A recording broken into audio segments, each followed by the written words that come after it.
It was a rollicking love affair, born in the Big Apple. She was a very beautiful woman. Some described her as ageless. He was a good-looking man. He was, well put together. Everybody looked at him as the perfect couple, both success written on them.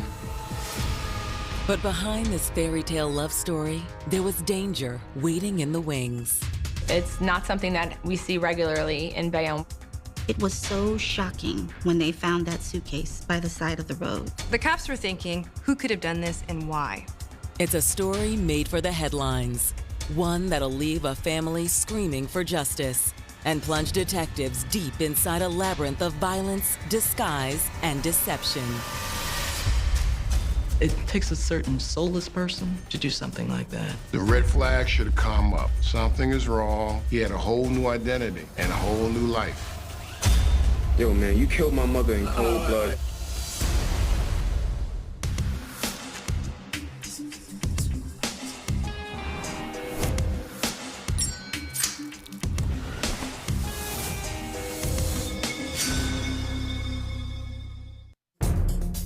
Saturday, April 7th, 2007. It's a sunny Easter weekend in Riverdale, an upper-middle-class neighborhood on the northernmost edge of New York City's Bronx borough. But while most residents are enjoying a quiet afternoon, along Fieldston Road, New York State Department of Transportation employee Tony Harris is making his daily rounds under the Hudson River Parkway. The Department of Transportation person was working, cleaning the area. He sees a suitcase or bag leaning up against the wall of the underpass. He attempted to pick it up, and the handle broke because it was too heavy. Hey, James. So he called over one of his coworkers to see if they could lift the bag together and realized it was just way too heavy. Ugh, good grief, what's in that thing? When Tony moves to open the duffel bag, he notices it's already partially unzipped. He sees a plastic bag protruding somewhat from the open zipper, and he uses a stick to penetrate the bag, and in doing so, he sees a white sheet, what appears to be blue jeans and white socks, and immediately realizes something is wrong. I think there's a body in here. Tony makes a call to his supervisor. Hey, I think we just found a body in a duffel bag. If you'll stay back by the car, we'll check it out. Within minutes, officers are on the scene. Inside the duffel bag, police soon confirm what everyone else already fears. Yes, it is a body. They then assume a murder has been committed just based on the circumstances of how the body was found. We know that it couldn't have been natural causes. It was in a plastic bag and in a suitcase. But just where had the bag come from? And who was their victim? They really don't have much to go on here in the very beginning. This was scary because they had no idea how this person got here or who was responsible. Is this connected to drugs? Was this a hit? Was this a prostitute who was murdered? In the next 24 hours, this investigation will shift into high gear when police learn about the shocking disappearance of a New Jersey couple 30 miles away. It's the first of many vanishing acts in an investigation that will stretch for nearly 2 years. A story where what you see isn't always what you get. He seemed to reinvent himself repeatedly. He just started all over again. Born in Washington Heights, New York in 1971, Christy Neely grew up in a large and loving family. Hey, Dad. Hey. Sweetie, how y'all doing? She was one of 6 siblings. They were very close, tight-knit group that were supportive of each other. From an early age, Christy stood out for her remarkable beauty. She just had this bright smile that would light up a room. It was infectious. She was a very beautiful woman. But everyone agreed Christy was much more than a pretty face. She was smart, she was ambitious, she was hardworking, and she wanted to make something of her life. And one area that she was interested in was the law. But in the fall of 1992, Christy's life took an unexpected turn. Christy found out that she was pregnant. She was dating a guy named Antoine, and she decided to keep the child. Christy loved her son, Jaden, and she was determined to make sure that he got the life he deserved. He was everything to Christy. Still, as much as Christy adored her son, raising a young child in New York City wasn't easy. and Christy struggled to make ends meet. She worked in Manhattan as a telemarketer. She had to be on a certain schedule to get to work on time and deal with whatever it was that she was trying to do. She came from a great family, but she was a proud woman, and most likely she did not want to ask her family for financial assistance. But New York City is one of the most expensive cities in the world, and sometimes you're just one bill away from being out on the streets. At the same time, she started having relationship issues with Antoine, who was allegedly abusive. Finally, she said, enough is enough, and she moved out. So she ends up living in the women's shelter in East Harlem. It was far from the life Christy had imagined for herself, but she still remained optimistic. Don't worry, baby. We're not gonna be here long. Then, in 2002, Christy finally made good on that promise. She was going to law school. She was looking after her child and making sure that he was moving forward in a positive direction. She herself was on an upward trajectory. While Christy enjoyed being back in school, this vibrant young mother soon found something, or rather someone, who captivated her attention just as much as law school did, 40-year-old Sean Sutherland. From the moment Christy first laid eyes on Sean in her paralegal course, sparks flew. He was a good-looking man. He was, well put together. It looked like he took care of himself as far as his physical build. Maybe 6'2", broad-chested. Sean had apparently worked in a couple of law firms, and he also worked as a caddy at some of the most exclusive golf courses in New York and New Jersey. Both her quest as well as his quest for education was indicative of this couple. Think you might want to hang out and have a drink later on? I think I like that. Okay. Yeah, I think I like that a lot. The relationship blossomed over the next several months. The two were inseparable, and they were falling harder and harder for one another. Sean basically treated her like a queen. While Sean's touch could send a shiver racing down Christy's spine, his growing bond with her son, Jaden, also made her heart sing. Sean treated him like his son. He considered Sean to be his stepfather. Want to see some hoops? Oh, yeah. You think you can beat me? Yeah, I know I can. All right, let's go. It was a great family environment. And in 2005, Sean suggested they get a place together outside New York City. I think Christy was a little hesitant to move out of the city and away from her family, but Sean convinced her that it was best for her and her son. That summer, they moved less than an hour away to Bayonne, New Jersey. It's a very nice community. There's a lot of children. It's a very family-oriented community. And while they both continued taking law classes, Sean soon landed a nice-paying gig at the best golf course in town.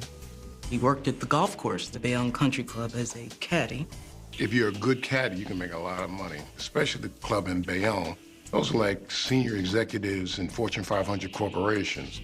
With a new home, added financial security, and a beautiful blended family, Christy and Sean looked primed to continue their upward path. Everybody looked at them as the perfect couple. Both go-getters on the go, both success written on them. But no one could imagine the horrifying chain of events that was about to rip apart this happy couple's idyllic life. It takes a soulless person to do something like that.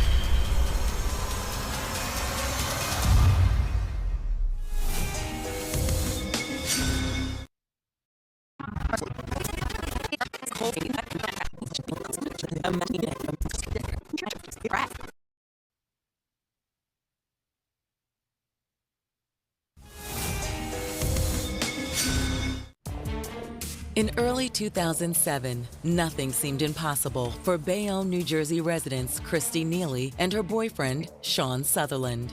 In the eyes of the community, both Sean and Christy, quite a handsome couple, quite a great-looking family. They appeared to be what the American dream could be described as.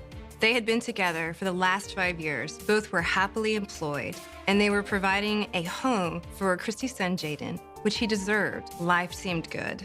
While it seemed this upwardly mobile couple's fortunes were rising faster than the Manhattan skyline, a sickening discovery on April 7, 2007 underneath a Bronx overpass, sets in motion a chain of events that will cast a dark cloud over their lives. Is the area secure? Yes, ma'am. We secured the area. What do we got?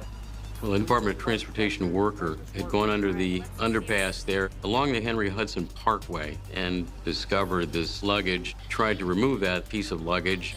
Judging by the odor, it had been there for a few days. The body had been twisted to fit inside of this suitcase. It was a really shocking find, even for seasoned detectives. The victim appears to be a female, but at this point, that's all detectives know. There was no identification on her. There was no purse. There was nothing to indicate who she was or where she came from. So she was wearing a white t-shirt, denim shorts, Converse sneakers with no laces, and a black belt with silver rings on it. While the woman's identity remains a mystery, her cause of death does not. There was a lot of bruising and abrasions indicating struggle that went on. Ultimately, her neck had been compressed. She was strangled, and that's how she was killed. This didn't happen easily, and it didn't happen quickly. And judging by the scene, their victim didn't die here. Circumstances being what they were, that it appears that it's the crime of a personal nature. Obviously, they were looking to conceal this body and discard it without anyone noticing it. As for motive, the possibilities seem endless. Is this someone who's caught up in drugs or prostitution? And is that how it came to be discarded by the side of the road? That's something to look at. Who are the people surrounding her? What lifestyle did she lead? Is it something that she's doing in her daily routine that has put her in harm's way? Or even worse, what if this is the work of a serial killer? Who knows if there could be additional bodies ending up in suitcases in New York? While the Riverdale neighborhood is one of the nicer sections in the Bronx, maybe that also made it a perfect location to dump a body. Perhaps the perpetrator might think there would have been less of a police presence. Therefore, it would have been easier to dump the body without being spotted. And as police begin talking to nearby residents, it seems there may be some truth to that theory. Ma'am, do you remember seeing anything unusual going on out here in the last 2 or 3 days? No, I'm sorry, I sure haven't. No cars parked out along this road that you didn't recognize? I didn't notice anything. All right. No one had seen anything, and the police didn't find any evidence in the surrounding area. So this was a total mystery. If you don't have the person's prints on file, if you don't have any indication of who this person is or where this person lived, it could take years to determine who that person is. Detectives! Excuse me. Then a search of the bag yields a small ray of hope. This is what we got out of the bag, some jewelry. Along with a bracelet, the victim was wearing a small pinky ring. It was a silver, two-stone turquoise ring. It's not much, but maybe it's the traction this investigation so desperately needs. Let's add that to the description and get it out to the media as soon as possible, all right? Yes, ma'am. Most people know what their friends and family may wear, if it's a ring or a bracelet or something. They had to get it out there. NYPD had to get it out to the public. And the public is really one of the best resources that we have in police work. On April 9th, authorities release a sketch of their victim to the media, along with a photograph of the jewelry. The press immediately picks up the case, and multiple media outlets run the story on their evening news program. As one might imagine, finding a body inside of a suitcase is not an everyday occurrence. That evening, a New Jersey woman named Carol Cassay is just settling into bed when she decides to turn on her television set. She was watching a clip about a woman's body that was discovered on the side of the Henry Hudson Parkway in the Bronx inside of a suitcase. It's at that moment the news program shows the victim's composite sketch and her jewelry. Oh my God. She recognizes some of the jewelry as being rings that she herself had purchased for her friend. No. As Carol reaches for her phone, nothing could prepare her for what she's about to hear. It was enough to break your heart, but the worst part about it was that there were 2 missing people.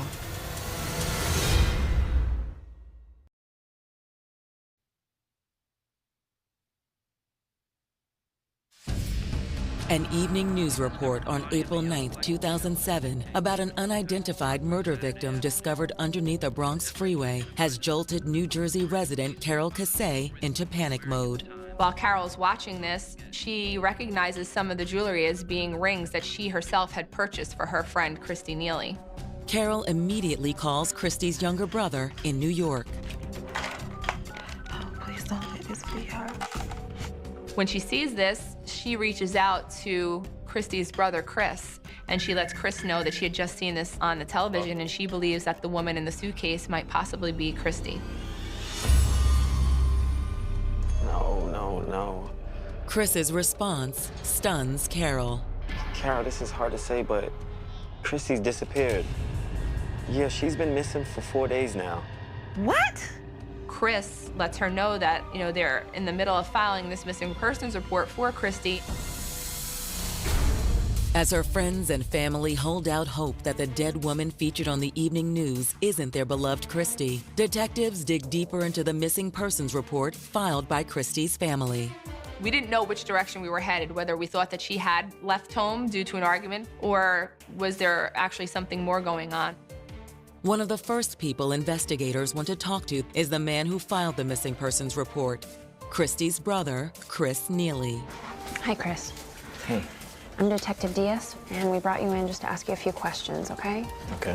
Can you tell me when you found out that Christy was missing?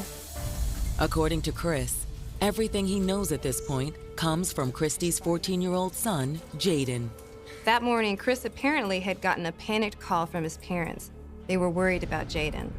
Chris says he rushed to his sister's apartment, where he found his nephew frightened and alone. Jaden eventually tells Chris that it's been more than 4 days since he's seen either his mother or Sean. Why didn't you tell anyone your mom and Sean was missing so long? I just thought they were coming back. He always felt like she's going to come back, talking about his mother. And he thought Sean was going to come back too. But after a few days, Chris says his nephew finally realized something was terribly wrong. Jaden was out of food, he was alone, he was scared, and it was at that moment that he decided to call his grandparents.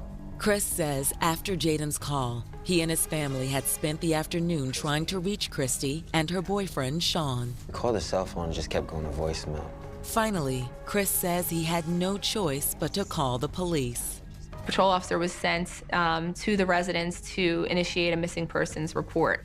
Chris, along with the rest of the family, wound up spending hours with the police attempting to kind of figure out what was going on.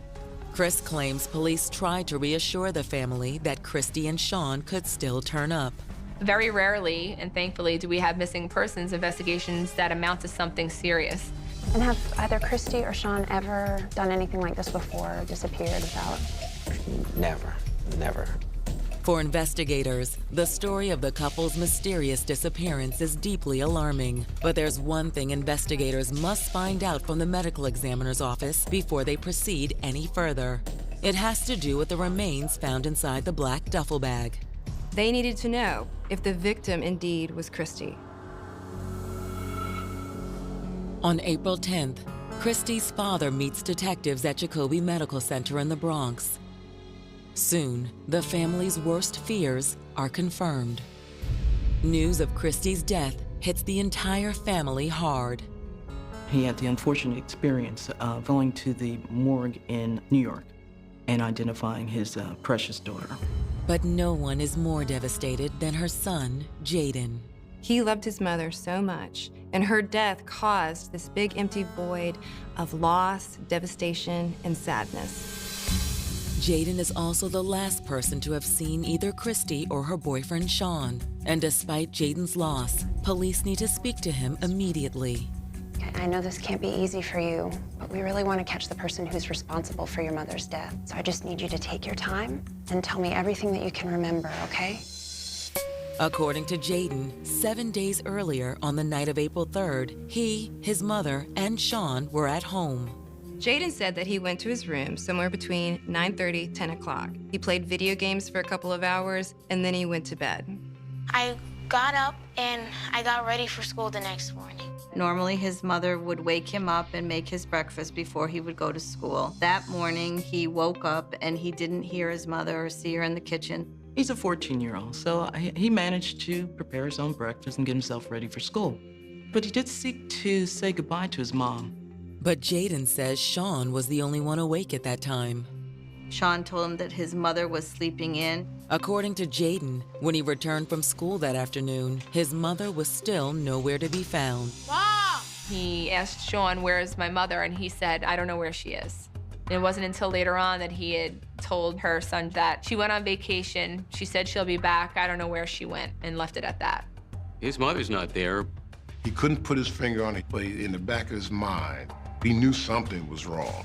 Jaden tells police that later that evening, Sean gave him some money for takeout and told him that he had to leave town to visit a sick relative.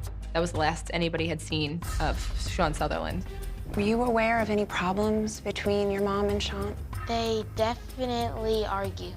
Christy's son had described him as being angry and upset and agitated often. No one we spoke to could describe the relationship between them as being physical in nature, but there was a lot of verbal abuse, a lot of arguing. And what about on April 3rd, that last night that you saw your mom? Did you hear them arguing at all? No, I didn't. He couldn't hear any struggle going on. To investigators, it seems suspicious that Sean left so suddenly and that he had been so evasive to Jaden about his mother's whereabouts. But as the search for Sean Sutherland intensifies, police receive an unexpected phone call, one that will change the entire course of the investigation. The police get an anonymous phone call out of the blue. And this could be a game changer.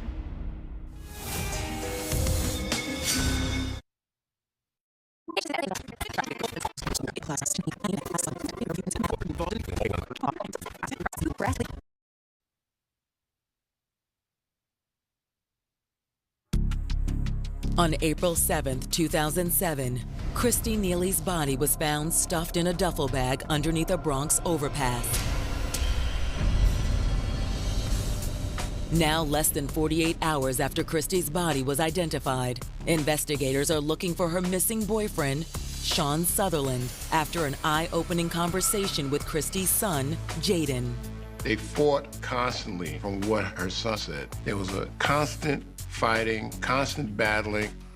Could one of these fights between Christy and Sean have turned deadly?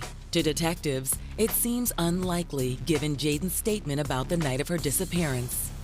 Did you hear them arguing at all? No, I didn't. Okay. It seems odd that Sean would vanish into thin air. But at the same time, if a confrontation had occurred, you would think somebody would have heard it. And Jaden's room was right next door. While the questions continue to mount, on April 18, 2007, police receive a shocking call. So a woman called claiming that she had information about Christy's homicide. Surprisingly, this information is not about Sean Sutherland. It's about Jaden's father and Christy's ex-boyfriend, Antoine. This unidentified caller alleges that Antoine assaulted Christy and had assaulted her in the past. And that's one reason why Christy was living in a shelter for a period of time. If this was the father of Christy's child, it's possible Antoine still had contact with Christy. Maybe Antoine was jealous of Sean and Christy's relationship. Maybe Antoine did something to her, and Sean found out about it and went after him. In light of Christy's violent injuries, detectives know this theory isn't out of the question. Strangulation is considered a passionate murder. There has to be emotion involved in that. It takes a lot for somebody to take their hands and actually choke the life out of some individual. That evening, detectives sit down with Antoine and ask him about his relationship with his ex. Listen, Antoine, we got a call about you. This person claimed that you physically assaulted Christy before. Now she's dead. You know anything about this? Hey, look, we had some arguments before, but that was a long time ago. He was adamant that this was all a thing of the past. How did you feel about Christy and Sean's relationship? That can be hard for a man to take sometimes. Like I said, we was cool. She met her new guy. She moved on with her life, and I did the same thing. Antoine's story never wavers, and it seems like he's telling them the truth, so they decide to let him go. Great. We appreciate you coming in today. You eliminate all the options, one by one. And in this circumstance, they probably eliminated every other option except for Sean. When police question Christy's friends and family, the picture that emerges is in stark contrast to the one she and Sean portrayed to the outside world. Christy's family members described him as having a dark side and being a jealous person. Talk to you later. Bye. Who's that on that phone? Just a girlfriend from work. It better not be no guy. He apparently was a very jealous man, very insecure man, and sought to keep a certain reign on Christy. And you were just so insecure. Insecure? Who you calling insecure? You. No one we spoke to could describe the relationship between them as being physical or abusive in nature. Within the state of New Jersey, domestic violence does not just mean physical contact. It can be emotional, it can be psychological. It starts to chip away at your self-esteem, and then you begin to think that it's your fault, and maybe you're doing something wrong. Family members say from the beginning, it seems Sean had completely sunk his hooks into Christy. Sean, in my opinion, wanted to be the king of his kingdom without, if you will, any interference from Christy's support system. Okay, just tone down before you wake my son. Tell me to tone down? This information definitely raises a red flag. And if the family members are to be believed, police could easily start to wonder if one man's quest for control could graduate to violence. What if Christy started to fight back a little? What if Sean felt like he wasn't in charge anymore? Obviously, there was some suspicion that Sean had something to do with this. But was Sean really capable of murdering the woman he loved? A 1 in a million discovery is about to answer that question and send police on a multi-state manhunt. He said he was just floored, like, oh my God, I know this is the guy. I just think the randomness of that all working together in one day is just very odd.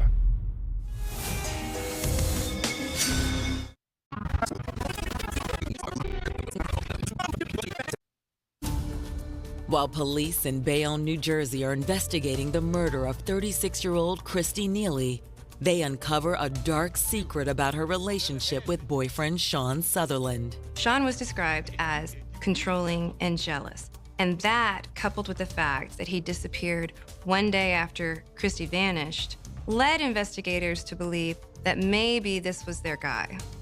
As the search for Sean continues, Bayonne investigator Nikki Diaz and her partner Keith Striffolino decide to see what else they can dig up. They start with the bag used to dispose of Christy Neely's body. It was one of those expandable duffel bags with zippers. We were able to see the brand name, which was G&S. We decided to go check the local shopping district, which was not far from Christy's residence. It was a shot in the dark. We had checked 4 stores and came up with nothing.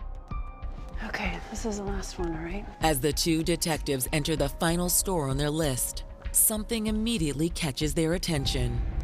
We saw 2 bags that appeared to be identical to the bag that Christy's body had been found in, right down to the brand name G&S. Yes, ma'am. We immediately found the store owner. We had asked him if he would remember that particular sale of that bag, and he said that he didn't, but it was very likely that his store manager would remember.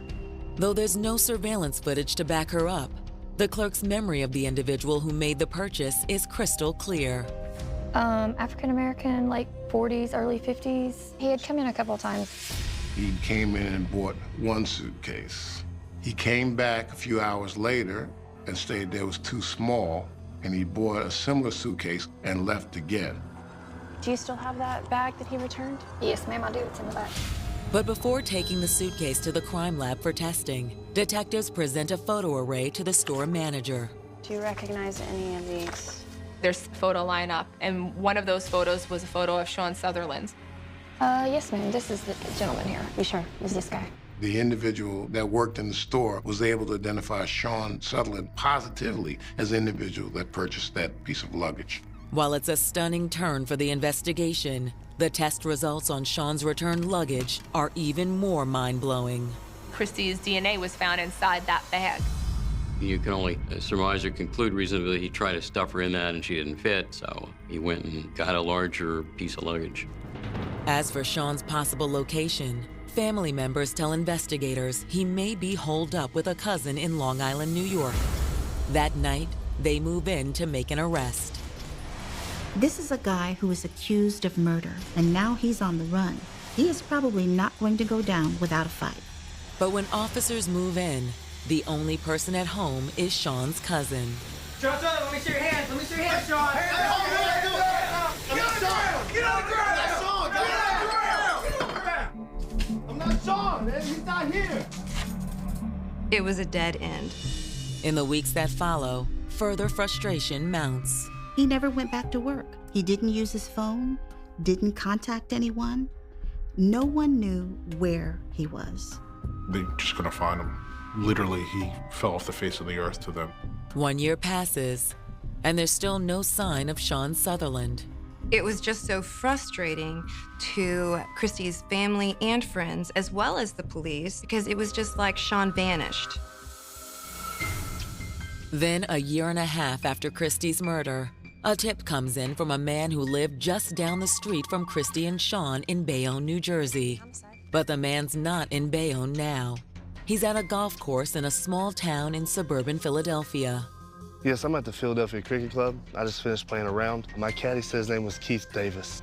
But I swear he's the one in that murder investigation. What? Slow down, slow down. He went to the first tee. He was introduced to Keith Davis as his caddy, and he said he was just floored, like, oh my God, I know this is the guy. I remember on the news watching the details. I swear it's Sean Sutherland. Investigators immediately reach out to their counterpart, Detective Craig Cubbin, at the White Marsh Police Department. That afternoon, Detective Cubbin and his sergeant head to the club. I get there with my sergeant. We talk to Keith Davis, and I tell Keith why we're there. I said, New York has contacted us, and they think you might be a person of interest. I go, are you Sean Sutherland? And he acts like he has no idea what I'm talking about. He goes, I'm Keith Davis. Sean Sutherland? No, man, I'm Keith Davis, man. He was calm and cool. No change of demeanor there. The whole time, I'm not convinced it was Sean. I think it might just be a mix-up of, looks like a certain guy. But just to be certain, detectives ask to see the man's ID. No, man, my ID's up in the clubhouse. I said, oh, it looks like you have a wallet in your pocket. As I open up the wallet, there's an ID in there that says Sean Sutherland. He puts his head down and shakes his head. It basically says, I knew this day was coming. Put your hands behind your back. You're under arrest. News of Sean's arrest quickly reaches investigators back in New York and New Jersey. He was discovered on a golf course in another state in Pennsylvania by a person from Bayonne who happened to recognize him. It was like this was meant to be. But with Sean now in custody, there's still one act that had yet to unfold. His trial. And when it comes time for his own defense, Sean has every intention of bringing down the house. It's either yes or no. It's a yes or no question. Yo, man, you killed my mother in cold blood.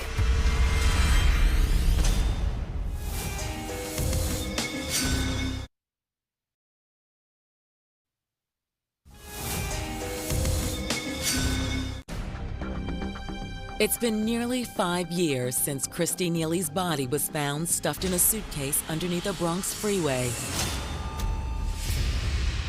Now, after a 1.5-year-long manhunt, the man believed to be responsible for her death, her boyfriend Sean Sutherland, is marched into a Hudson County, New Jersey courtroom to stand trial.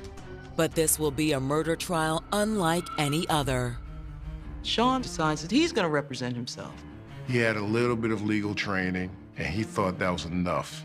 He had kind of like a smug look on his face. Like he was certain that he had this covered, and there was no doubt in his mind that he was gonna be a free man. In fact, Sean's so confident in his case that his first legal maneuver is a bold yet risky one. Sutherland opted for a bench trial. In a bench trial, the judge makes a determination. He's a trier of the law, and he's a trier of the fact. Typically, in cases of this nature, all defendants elect for a jury trial. In so doing, you've got 12 jurors, and really all you need to do is convince one that there is some element of doubt. But as far as Hudson County Prosecutor Tim Moriarty is concerned, there's no question who perpetrated this crime. In his opening statement, Moriarty describes Sean as verbally abusive and claims his volatile personality was tearing his relationship with Christy apart at the seams in 2007. I've been played before. I don't have time for that. Christy's son said that Christy and Sean fought every day. Okay, just tone down. He had psychological control over her. He would keep her isolated from family, from friends, not want her to go to work, not go out into the community and reach out to people. And in that sense, he gains more power and control over her. It was not a good relationship. She starts to see the real Sean, the ugly side. So there's the two faces. You have the good side, then you have the ugly side. And behind closed doors is the ugly side. Prosecutor Moriarty asserts that on the night of April 3rd, 2007, Christy Neely and Sean Sutherland had one of their usual spats. Only this time, it turned violent. Ain't nothing wrong with me. Clearly have issues. Something had happened between them, whether it be a fight where he hit her or, whatever it may be. Christy died from blunt force trauma and compression to her neck. In layman's terms, he strangled her. It's a very violent act. Someone has their hands around your neck, and you're fighting for your life. You're fighting to breathe. I think that the most disturbing part of what happened to Christy Neely is that her son was in a bedroom close to where she was actually strangled and murdered. And he was there in the house, and Sean had no regard for him, for his life, for his future, which is such a lack of empathy and cold-heartedness. Didn't hear any struggle going on in the apartment. He said he played video games and watched TV, but there was no sense that he heard the murder occur. Authorities believe that the next morning after Jaden went to school, that Sean went to a nearby store and purchased a suitcase with the express purpose of stuffing Christy's body in it, driving 36 miles in a borrowed car to dump her body. To support the state's case, Prosecutor Moriarty highlights the slew of circumstantial and physical evidence tying Sean to the crime.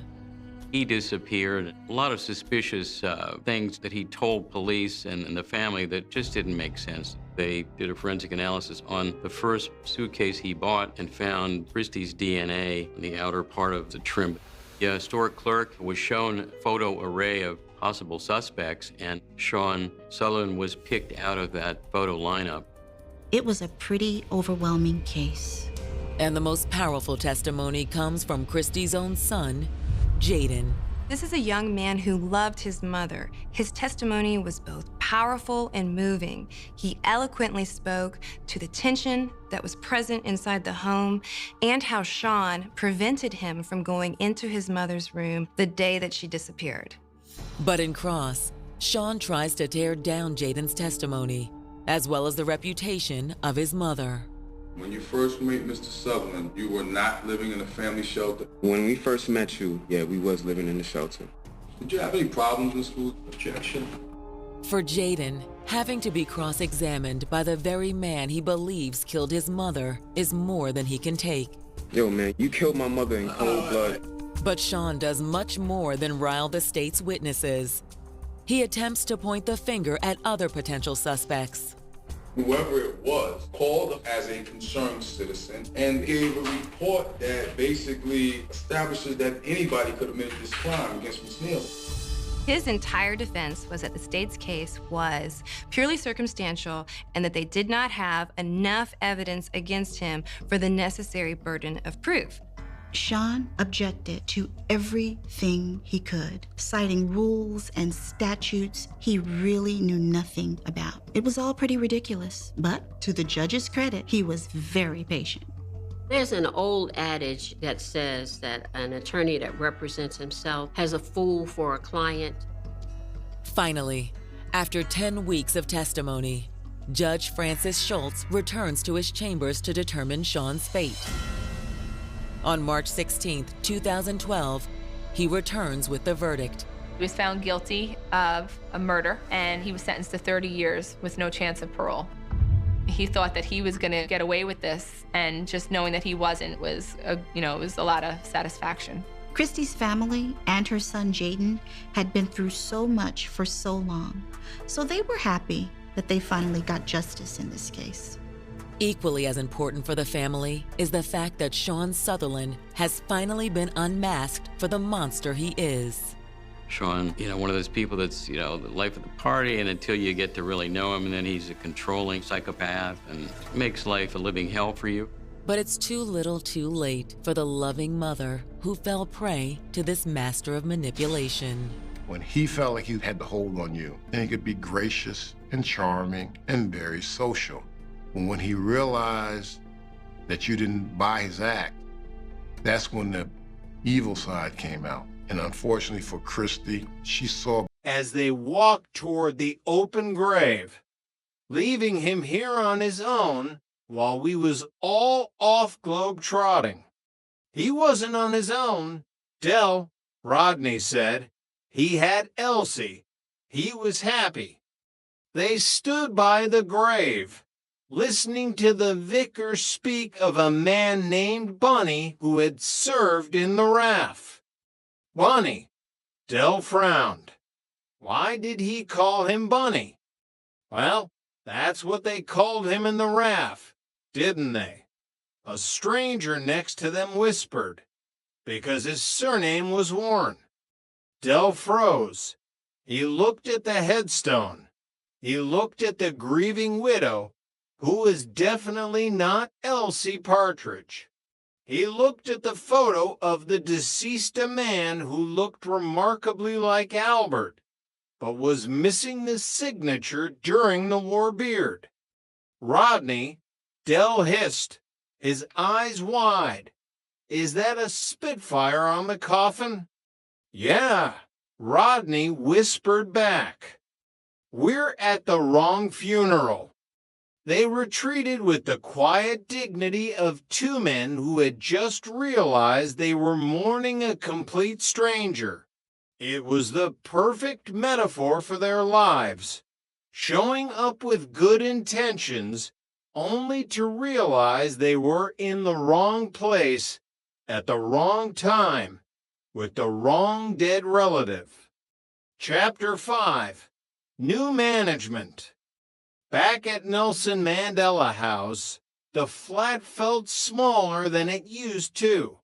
The wallpaper was peeling, and the ghost of their millionaire lifestyle lingered in the form of a single, half-empty bottle of expensive cognac. The firm's been liquidated, Rodney said, staring at the kitchen table. Trotter's Independent Traders is no more. It's Capit. No, no, no, Dell said, his mind racing. The firm can go on trading. It's just that I've been disqualified from running it. That doesn't mean to say I can't work for it. He looked at Rodney, really looked at him. We need a new managing director, Dell mused. Someone young, someone enthusiastic, someone full of ideas. Rodney looked around the room. Who? The window cleaner. No, Rodney, you. Rodney's jaw dropped. Me? Dell, I can't run a company. I can't even run a bath without getting a headache. Legally, there is nothing to stop you, Dell insisted. You're clean. No bankruptcy, no disqualification. You'd be the boss. Rodney Trotter, managing director. And so, the power dynamic shifted. Within days, the local paper carried a small advertisement, Trotter's Independent Traders, now under new management. Managing director, Rodney Trotter. Rodney took to the role with a terrifying level of seriousness. He started wearing a tie at breakfast. He spoke about executive stress and logistical paradigms. He even tried to listen to Mozart to unwind. Mozart's Symphony No. 38 in D major. Rodney explained to Trigger one evening in the flat. I find it helps me ease my executive stress. Trigger nodded slowly. Ain't there no words to this, Dave? No, Trigger, it's instrumental. Del watched his brother with a mix of pride and annoyance. He was back in the game, even if he was technically just the staff. But the debt to the taxman still loomed. They needed a big score. They needed a miracle. And then the phone rang. Chapter 6, The Gold Rush. The studio lights were blinding. Jonathan Ross, a man who seemed to be made of charisma and expensive hair products, smiled at the camera. Welcome to Gold Rush, he announced, the fastest game show on TV. This is the show where you can win anything from £1 to 100,000 pounds. In the contestants' seat sat Derek Trotter. He had lied about his hobbies, claiming to love 16th century Italian Renaissance art instead of seeing what fell off the back of a lorry. And he had navigated the early rounds with the cunning of a street fox. He reached the final stages. The tension was thick enough to cut with a knockoff Swiss Army knife. For 50,000 pounds, Derek, Jonathan Ross said, leaning in. Which classical guitarist wrote the opera The Child and The Enchantment? Was it Ravel, Segovia, or Rodrigo? Del felt the sweat prickling under his shimmery suit. He knew this, or he thought he knew it, but his brain was a jumble of French phrases and Peckham Market prices. I'm going to have to use me old SOS, aren't I? Del said, his voice trembling. I'll call my brother, Rodney. Back at the flat, Rodney and Cassandra were dressed in their fantasy therapy outfits, Rodney as a gladiator and Cassandra as a police officer. It was supposed to be a quiet night of memory baggage unloading. The phone screamed. Hello, Rodney snapped, assuming it was their annoying neighbor, Mickey Pierce. Piss off, Mickey, you're getting on my tits now. Rodney, it's Jonathan Ross. The silence that followed was deafening. Rodney realized he had just told one of the most famous men in Britain to piss off. Rodney, we need your help, Jonathan said, hurried. Derek is on 25,000, going for 50. Which classical guitarist wrote the opera The Child and The Enchantment? Was it Ravel, Segovia, or Rodrigo? Rodney didn't hesitate. He had to GCEs. He had been listening to Mozart for a week. He was an executive. Ravel, Rodney said with absolute certainty. 100%. Del, it's Ravel. Del turned back to the camera, his chest puffed out. I'll go with that. Jonathan, it's Ravel. Jonathan Ross looked at him with a face full of pity. Derek, that was the wrong answer. It was Rodrigo. The world seemed to stop spinning. Del's face went through every shade of red known to man. He had lost it all.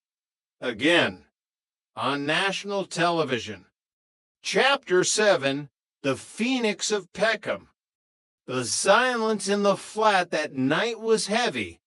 Del sat on the sofa, still wearing his game show suit, staring at the floor.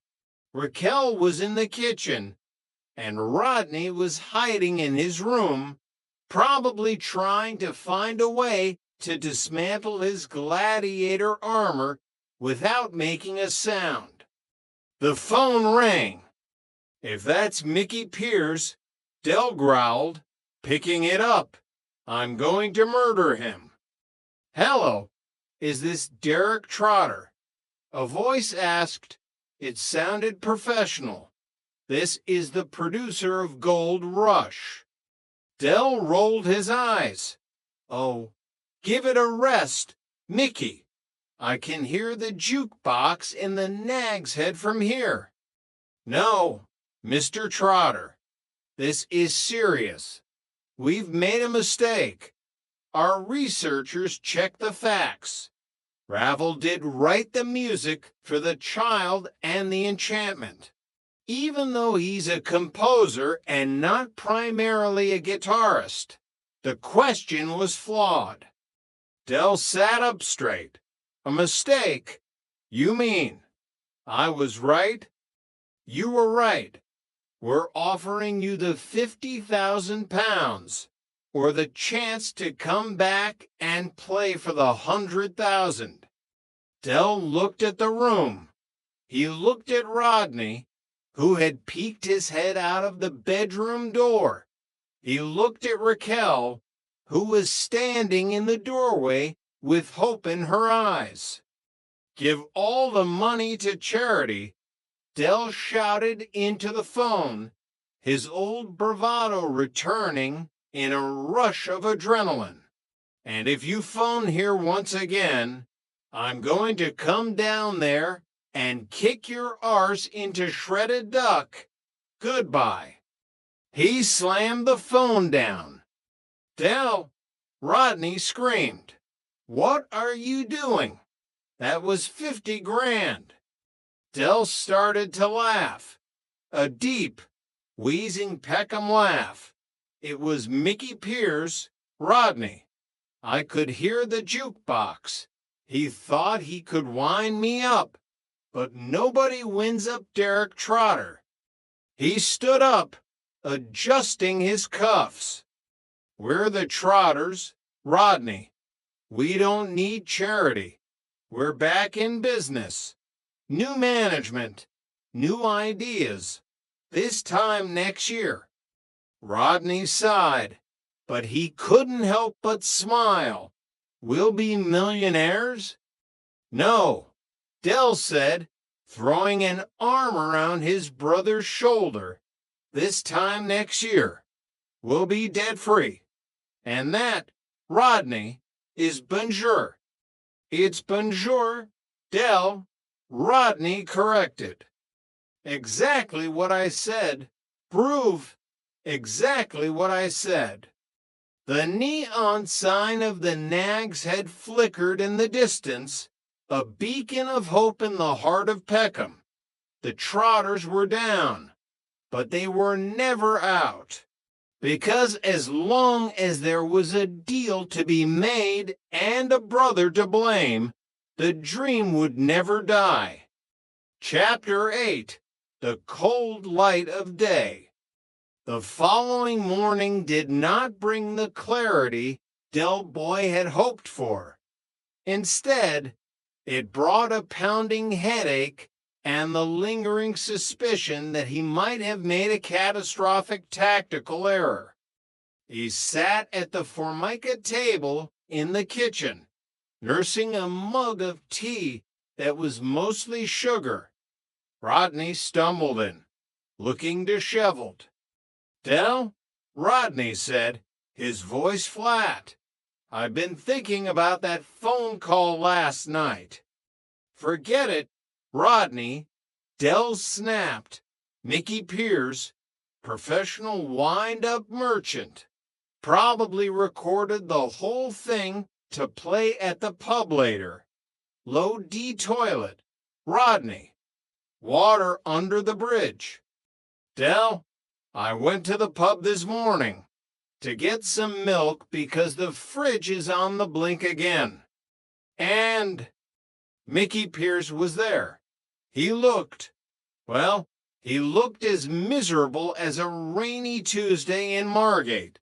Apparently, his latest business ventures selling laser-cut toast just failed. He didn't even have enough credit on his phone to make a prank call. Del froze, his mug halfway to his lips. What? And there's more. Sid showed me the morning paper. There's a small headline on page 12. Game show blunder. BBC apologizes to Peckham contestant over classical music gaffe. The silence in the kitchen was heavy.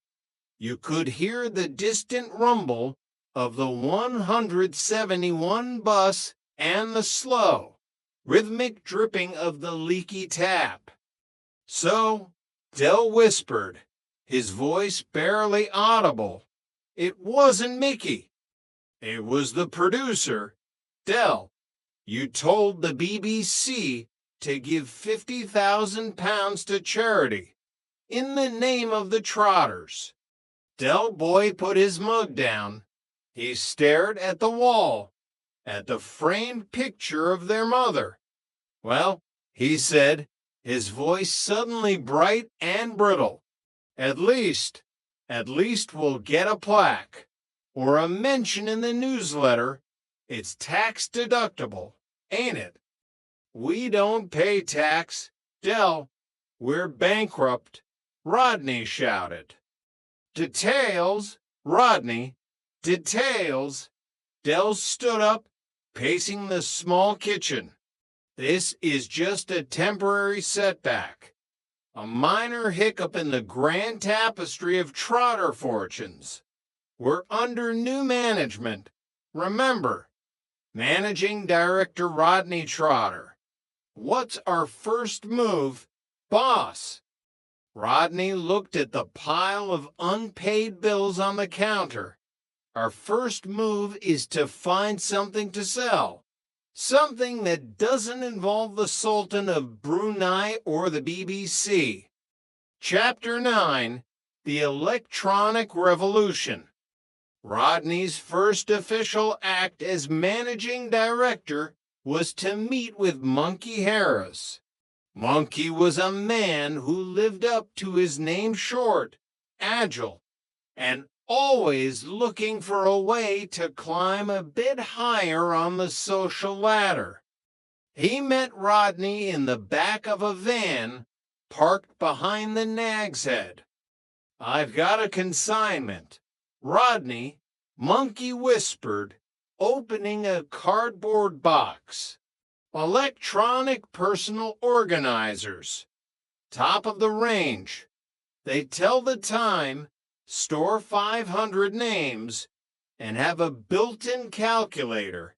They're selling like crazy in the West End. Rodney picked one up. It was a sleek, black plastic device that looked like something from a low-budget sci-fi movie. How much? For you. A tenner apiece. I've got 200 of them. Rodney calculated. 200 at 10 pounds was 2,000. If they sold them for 30, that was for £1,000 profit. It wasn't 50,000, but it was a start. I'll take them, Rodney said, trying to sound executive. But I'll need to pay in installments. Cash flow. You understand? Monkey nodded. I understand. Cash flow is the soul of business. I'll drop them off at Nelson Mandela House tonight. When Rodney returned to the flat, he found Del Boy trying to fix the washing machine with a bent coat hanger. Good news, Del. I've secured our first inventory. electronic personal organizers, the future of business. We're going to modernize Peckham, one address book at a time. Dell looked at the device. Electronic organizers. People round here can barely organize a trip to the toilet. Rodney, who's going to buy these? Everyone. Busy professionals, students, anyone who needs to stay on top of their game. It's executive stress management, Dell, dur chic. HMM, Dell said, his eyes narrowing. They look a bit plastic. Are they waterproof? Why would they need to be waterproof? In case it rains on the market stall. Rodney, think avoirdupois. Chapter 10. Iconoclastic autosuggestion. While the business world was being revolutionized by plastic organizers, the domestic world of the Trotters was entering the realm of fantasy therapy. Cassandra had insisted, after the stress of the bankruptcy and the game show disaster, she felt their relationship needed a reboot. She had found a book by an American psychologist who spoke of memory baggage and the need to create our own make-believe world. Iconoclastic autosuggestion. Rodney explained to Delboy while they were sorting the organizers. It's about rejecting reality and becoming different people. Just for an evening. Sounds like what I've been doing for 40 years. Rodney, Dell quipped. What's the catch? We write down our fantasy figures, and then we become them. No dressing up. It's all in the mind. But as with everything in the Trotter household, the no dressing up rule was the first to go. Thursday night arrived.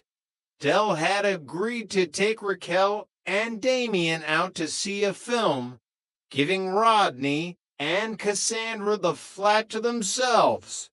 Or so Rodney thought. I'm taking them to see that new cartoon, Dell said, adjusting his coat, the one about the singing fish. We'll be back late. Enjoy your autosuggestion. Rodney waited until the door closed. He went to his bedroom and emerged 10 minutes later wearing a leather skirt, a plastic chest plate, and sandals.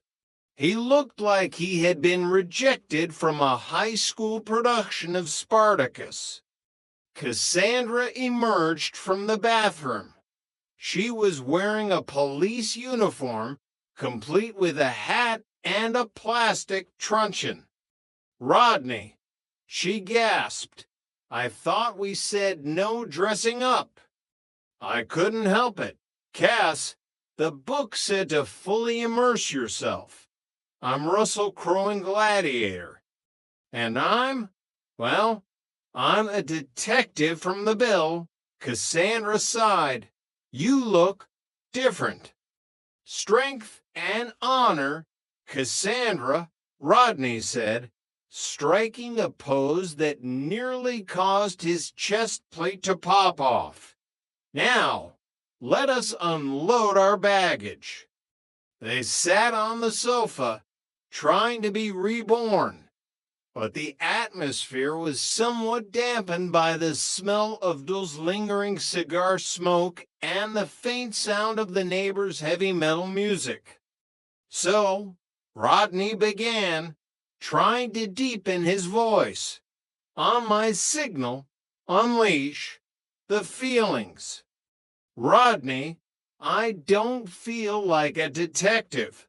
I feel like an idiot. That's just the memory baggage talking. Rejected. You are an officer of the law. I am a hero of Rome. Suddenly, the front door burst open. We're back, Del Boy shouted, stumbling in with Raquel and Damien. The cinema was full. Apparently, every kid in Peckham wants to see a singing fish. He stopped dead. He looked at Rodney. He looked at Cassandra. "Oh, my God," Del whispered, his eyes widening. "Rodney, what have you done to her? Is she arresting you?" "It's therapy, Del," Rodney hissed, trying to hide behind a cushion. "Go away." "Therapy? You look like you're about to fight a lion in a police station." Del started to laugh. A deep, wheezing sound. "Raquel, come and see this. Russell Crowe and the Bill are having a meeting in our front room." The fantasy was officially over. Reality hadn't just returned, it had kicked the door down and started laughing at them. Chapter 11, The Sultan's Shadow. A few days later, the executive stress was reaching a fever pitch. The organizers weren't selling as well as Rodney hoped, mostly because people in Peckham prefer to write their numbers on the back of cigarette packets. Rodney was sitting at the kitchen table, Mozart playing softly in the background, when the phone rang. Trotter's Independent Traders, Managing Director Rodney Trotter speaking, he said, trying to sound bored and important. "Good evening," a voice said, with a thick, exotic accent. "I am wishing to speak with Managing Director." Rodney's eyes narrowed. "This is he. Who is calling?" "My name is Asif Hazen. I am representative of Sultan of Brunei." Rodney rolled his eyes. He looked at Del Boy, who was pretending to read the paper but was clearly listening. "The Sultan of Brunei," Rodney repeated loudly. "Well, how can I be of assistance, sir?" "His Highness has seen your advertisement in the newspaper. He is very impressed with your party planning and consultancy." "Is he now?" Rodney smirked. "And what does His Highness want? Does he want me to fly out and organize a palace warming?" "Exactly. He wants you to fly to Brunei. All expenses paid. He has bought a crappy old three-wheeled van, and he wants to know where to start it on cold mornings." Rodney's smirk vanished. He slammed the phone down. "Shove it, Mickey," he yelled at the dead line. "Just shove it." "What happened?" Del asked, looking up. "Dave's just had a big row with the Sultan of Brunei. It was Mickey Pierce. Del, I could hear the jukebox. He thinks he's so clever, using an accent." But as Rodney sat back down, his Mozart symphony reached a crescendo. He looked at the advertisement he had placed. He had listed consultancy and party planning. It was a professional advert. He looked at the phone. For a fleeting second, he wondered, what if the Sultan of Brunei really did have an old van? What if he really did need a consultant from Peckham? "Del," Rodney whispered, "do you think—" "Don't worry, Rodney," Del said, patting him on the shoulder. "The world's full of surprises. Look at Nicky Pierce, he's only just learned to read." They sat in the quiet flat to brothers bound by blood, bankruptcy, and a never-ending cycle of nearly and almost. They were back where they started, in Nelson Mandela House, with a mountain of debt and a box of plastic organizers. But as the neon sign of the Nags had flickered outside, Del Boy looked at his brother. "This time next year, Rodney," he said, the old spark returning to his eyes, "this time next year, we'll have sold all them organizers. We'll be back on top. Mange tout, Rodney. Mange tout." And in the heart of Peckham, that was enough. Chapter 12, The Ghost of Mickey Pierce. The weight of the charity call hung over the flat like a thick London fog that refused to lift. Del Boy tried to carry himself with his usual swagger, but every time he passed a television, he felt a phantom pain in his wallet. 50,000 pounds gone with a single, ego-driven outburst. "I could have bought a new van, Rodney," Del whispered, staring into his lukewarmty. "A yellow one, with leather seats, and a heater that actually works." "You gave it away, Del," Rodney said, not looking up from his latest business management book. "You wanted to look like a big man. Well, congratulations. You're the biggest man in the soup kitchen."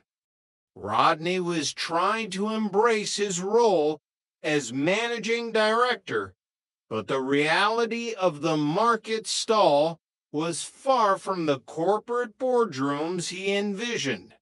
The electronic organizers were currently sitting in the hallway, taking up space and gathering dust. "We need a marketing strategy, Del," Rodney announced, standing up. "We can't just stand on a street corner and shout.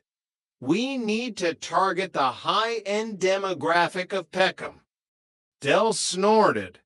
"The high-end demographic of Peckham is anyone who's still got all their own teeth, Rodney. Just get M down to the market. I'll do the patter." "No, I'm the MD. I'll do the patter. You can be the logistics coordinator." "The what?" "Rodney, I've been selling since you were in nappies. I could sell a no-entry sign to a getaway driver." But Rodney was insistent. He wanted to prove he was more than just a bone marrow donor in a cheap suit. He spent the evening practicing his executive voice, much to Raquel's amusement and Dol's irritation. The next morning, the market was bustling. Rodney stood behind the stall, looking stiff and uncomfortable in a trench coat he thought looked professional. Del stood to the side, arms folded, waiting for the inevitable. "Step right up, ladies and gentlemen," Rodney shouted, his voice cracking slightly. "Experience the future of personal management. The Trotter 3000 electronic organizer stores 500 names, calculates, tells the time in Tokyo." A woman in a headscarf stopped and looked at the black plastic device. "Does it tell me when the 171 bus is coming?" "Well, no," Rodney stammered. "But it can store the bus timetable if you type it in." "I can't type," she said, moving on. "And I don't know anyone in Tokyo." Del Boy stepped forward, unable to restrain himself any longer. "Oi, darling, Come back. Don't listen to him. He's just the apprentice. Look at this, it's not just an organizer. It's a status symbol. It shows the world you're a person of substance. And look, it doubles as a very stylish paperweight for your betting slips. He grabbed one and held it high. Normally 30 quid, but today, because my brother here has just been released from a psychiatric institute and I'm feeling sorry for him, 15 quid for 25. Within 10 minutes, Dell had sold 3. Rodney watched in a mixture of awe and resentment. The executive dream was slipping away, replaced by the familiar grit of the Peckham hustle. Chapter 13, The Road Sweepers Union.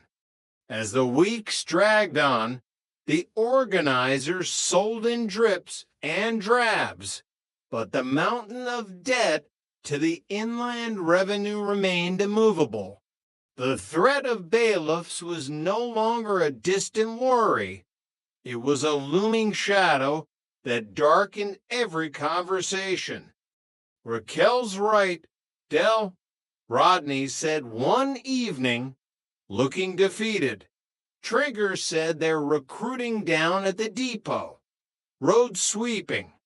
The pay is steady.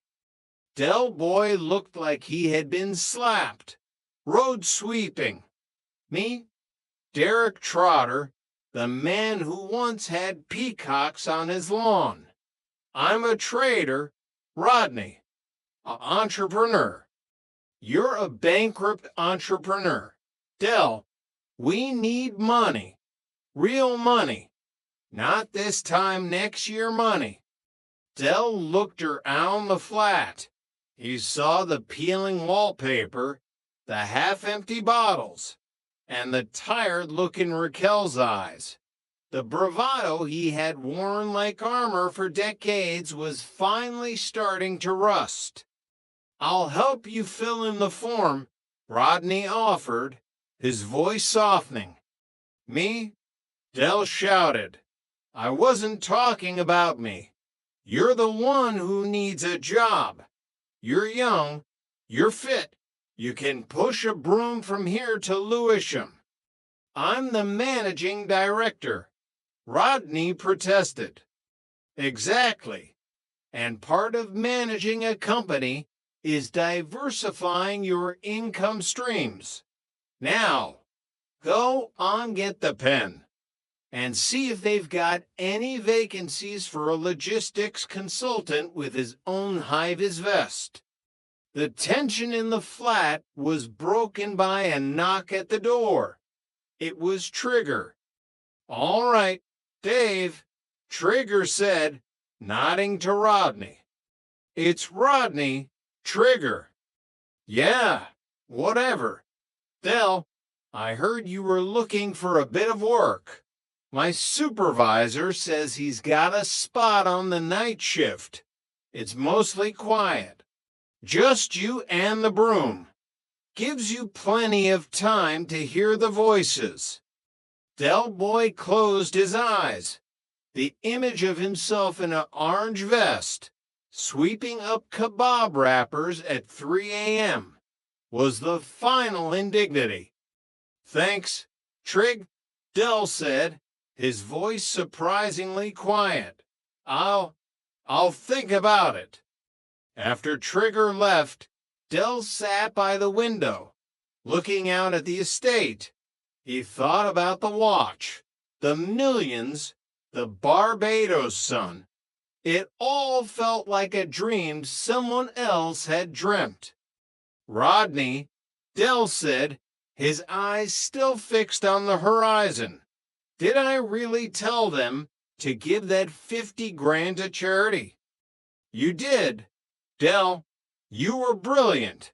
The whole country thinks you're a saint. Del smiled, a small, sad flick of the lips. A saint with no shoes, eh? Well, at least I'm a saint. Say lavi, Rodney. Say lavi.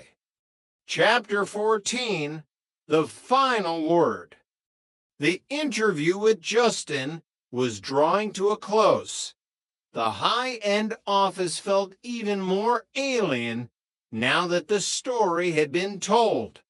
The mahogany desk seemed colder, the air purifiers more sterile. Justin adjusted his glasses, scribbling a final note in his leather-bound notebook. It's a fascinating journey, Mr. Trotter, from the heights of sudden wealth to the current situation. But tell me, do you regret it? The watch, the investment, the charity call. Del Boy leaned forward. The gold on his fingers caught the light. He looked at Rodney, then back at Justin. Regret it, Del said, his voice regaining its familiar resonance. Justin, my son, life is like a market stall. Sometimes you're selling silk, and sometimes you're selling scrap. But the point is, you're always in the game. Rodney shifted in his seat, looking at his brother with a mix of exasperation and pride. We had the world in our hands for a minute, Del continued. And yeah, we dropped it. But we're trotters. We're like those little rubber balls you get in the 50p machines. The harder you hit us against the pavement, the higher we bounce. He stood up, smoothing his shimmering suit. I've got a warehouse full of electronic organizers that are going to revolutionize the world of personal management. I've got a managing director who's got more ideas than a patent office. And I've got a family that, well, they're the only thing that's actually worth $6.5 million. Justin stood up, offering his hand. Thank you, Derek. It's been an insight. I'll be in touch. As they walked out of the office and into the cool London air, Rodney turned to Del. So, what now, MD? Del Boy looked at the yellow Capri parked at the curb. It was old, it was battered, but it was theirs. Now, Rodney, Del said, his eyes sparkling with a new scheme. Now we go to the Nag's Head. I think I know a bloke who's looking for 200 slightly water-damaged electronic organizers. He's a Lap's laptop salesman, and I think he's a fan of Ravel. Rodney sighed, shaking his head. You never learn, do you? Learn? Rodney, my boy, if I learned, I'd be bored. Mange tout, Rodney, mange tout. And as they drove off into the Peckham sunset, the neon sign of the Nag's Head flickered to life, welcoming them back to the only world they truly understood. The end of Volume I. The Sky's the Limit, a Trotter Odyssey. Based on the chronicles of Derek and Rodney Trotter. Chapter 1, The Ghost of Millions Past. The sun used to set differently in Miami. Back then, it wasn't just a celestial body sinking into the horizon. It was a golden coin, a $6.5 million sovereign being deposited into the vault of the Atlantic. Derek Del Boy Trotter remembered the feel of the silk shirts, the taste of the finest cognac that didn't come from a plastic bottle, and the way people looked at him not as a fly pitcher from Peckham, but as a business mogul. But that was then. Now, the sun was setting over the concrete monoliths of the Nelson Mandela House, and it looked more like a rusty copper, struggling to shine through the smog of South London. Dell sat in the back of the yellow three-wheeled Reliant Regal, the engine coughing like a heavy smoker in a winter draft. He watched Rodney, his younger brother, staring out the window with a look of existential dread that had become his permanent expression since the stock market crash. "I'll fetch the suitcase from the van," Dell muttered, though they weren't going anywhere. It was a reflex, a memory of a time when suitcases meant vacations in Barbados, not hiding from the inland revenue. "Rodney, you look like you've just found out the library's run out of books on bird watching," Dell said, trying to inject some of that classic trotter bravado into the stale air of the van. Rodney didn't turn. "I'm nervous. Dell, this bloke we're going to see, Justin, is he going to be asking about things?" "Things? What things?" "My private life, Cassandra, the hiccups." Dell rolled his eyes, adjusting his sheepskin coat, one of the few relics of his former glory that still fit. "He's a professional, Rodney. He's not interested in your bedroom department. Besides, I told you in confidence it stays with me. I'm not going to be telling him about jiffins or what Cassandra wears when she's annoyed with you. You just mentioned them," Rodney hissed, his lanky frame unfolding as he stepped out onto the damp pavement.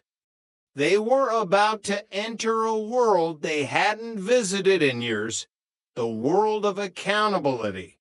The millions were gone, evaporated in a Central American market crash that had been as swift as it was brutal. They had gone from penthouse suites to the old flat in Peckham faster than a falling safe. As they walked toward the office of Justin, the man who would document their success and subsequent transition, Dell felt a pang of nostalgia. He thought of Uncle Albert, who was currently living his best life down on the coast with Elsie Partridge, probably regaling her with tales of during the war for the 10,000th time. He thought of Raquel and little Damien. Life had been a carousel, and right now, the music had stopped, and they were stuck on the wooden horse that had lost its legs. Chapter 2: The Inquisition of a Traitor. The office was clinical. It smelled of floor wax and broken dreams.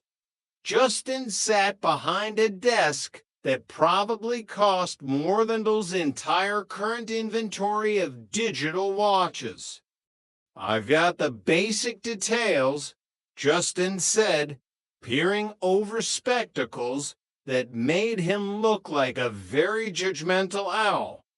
"But I want the real you, the raison d'etre." Dell leaned back, crossing his legs.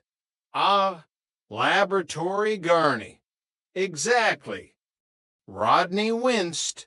"He means reason for being, Dell." "Whatever." Dell waved a hand. "Where shall I start? Well, we were ordinary blokes until I found that watch, the Harrison Lesser watch, a masterpiece, a national treasure, which you flogged," Justin noted. "We preferred the term privatized for personal gain," Dell corrected smoothly. "6.5 million quid. We divvied it up. Made sure Uncle Albert had a nice drink, a very large one, and then we thought of the future. We went to a stockbroker, Vibrant Ventures, Central American markets. We were making money faster than the Royal Mint. As Dell spoke, the narrative in his head was a Technicolor epic. In reality, it had been a blur of champagne, bad investments, and a helicopter ride to Nice that had cost as much as a small house just to pick up some magazines. And then Justin prompted. Then Rodney took over, his voice dropping an octave. The negotiations collapsed. The market didn't just dip. It ceased to exist. We paid for the hotel on a credit card that was withdrawn while we were still at the breakfast buffet. We were in a financial wilderness. Dell nodded solemnly, but I'm a creative businessman. I found a solution. The solution had involved a hasty exit, a lot of explaining to people in suits, and the realization that their old friends back in Peckham were the only ones who wouldn't turn their backs mostly because some of them, like Mike from the Nag's Head, had lost their own life savings in the same venture. Poor Mike, Dell sighed, remortgaged the pub. Now he's in the nick, awaiting trial. The fraud squad thinks he was embezzling. Never was a man more innocent. He confessed. Dell, Rodney reminded him. A minor detail, he's a martyr to the cause of independent trading. Chapter 3, The Witnesses of Peckham. While Dell and Rodney were being interrogated by the ghost of their financial past, the Nag's Head was hosting a summit of a different kind. Denzel, the driver whose nerves were as frayed as a cheap rug, was pacing the floor.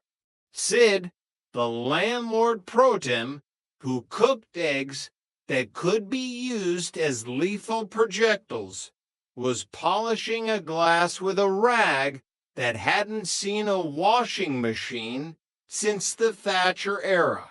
And then there was Trigger. Trigger stood by the bar, staring at a pint of bitter as if it contained the secrets of the universe. I'm worried, Denzel said, his voice trembling. I've never been a character witness before. What if I say the wrong thing? What if I tell the truth?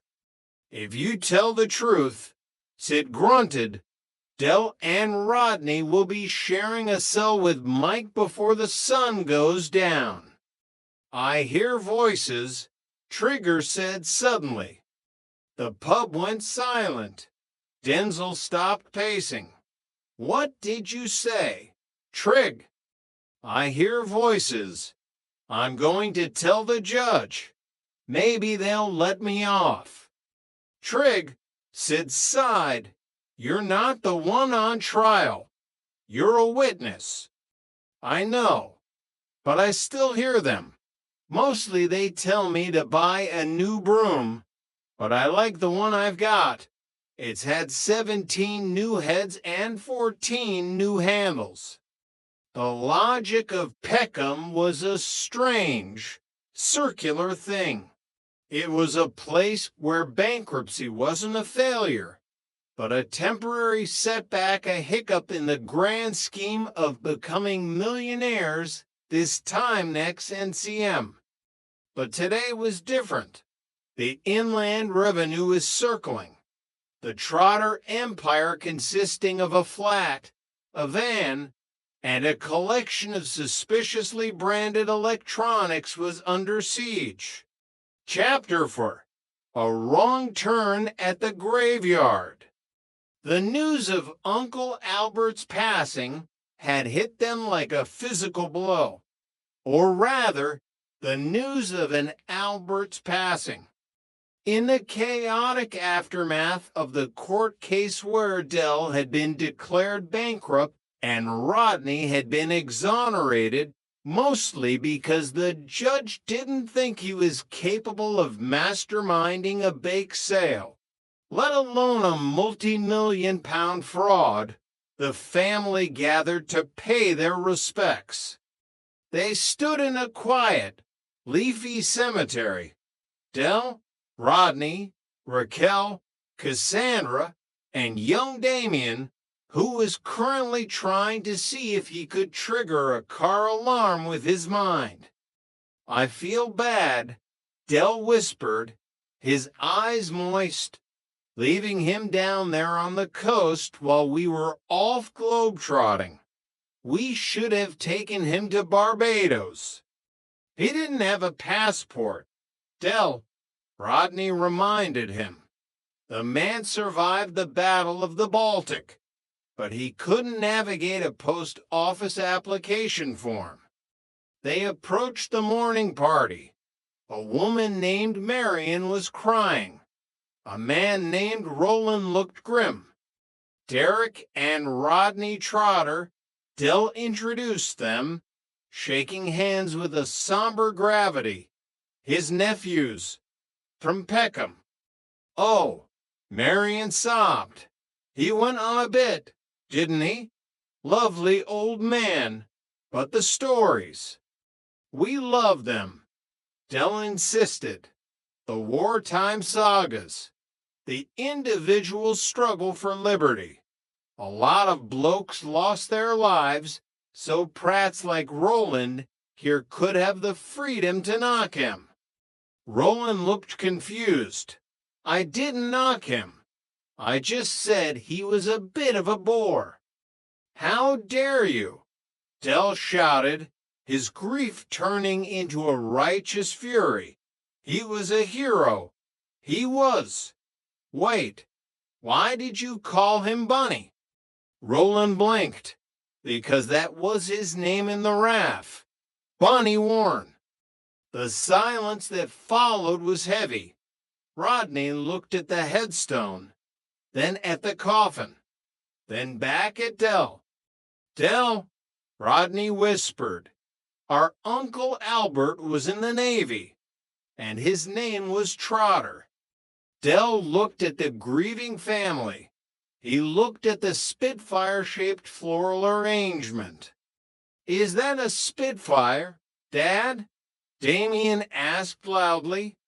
"Ooh," Dell winced, the realization sinking in.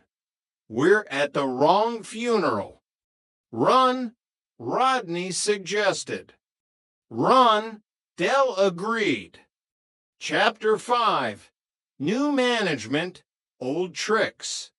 Back at Nelson Mandela House, the atmosphere was thick with the scent of Raquel's cooking and the crushing weight of a £48,754 tax bill, plus interest. "They'll take the flat," Dell, Raquel said, her voice steady, but her eyes worried. "They'll auction it for a third of its price."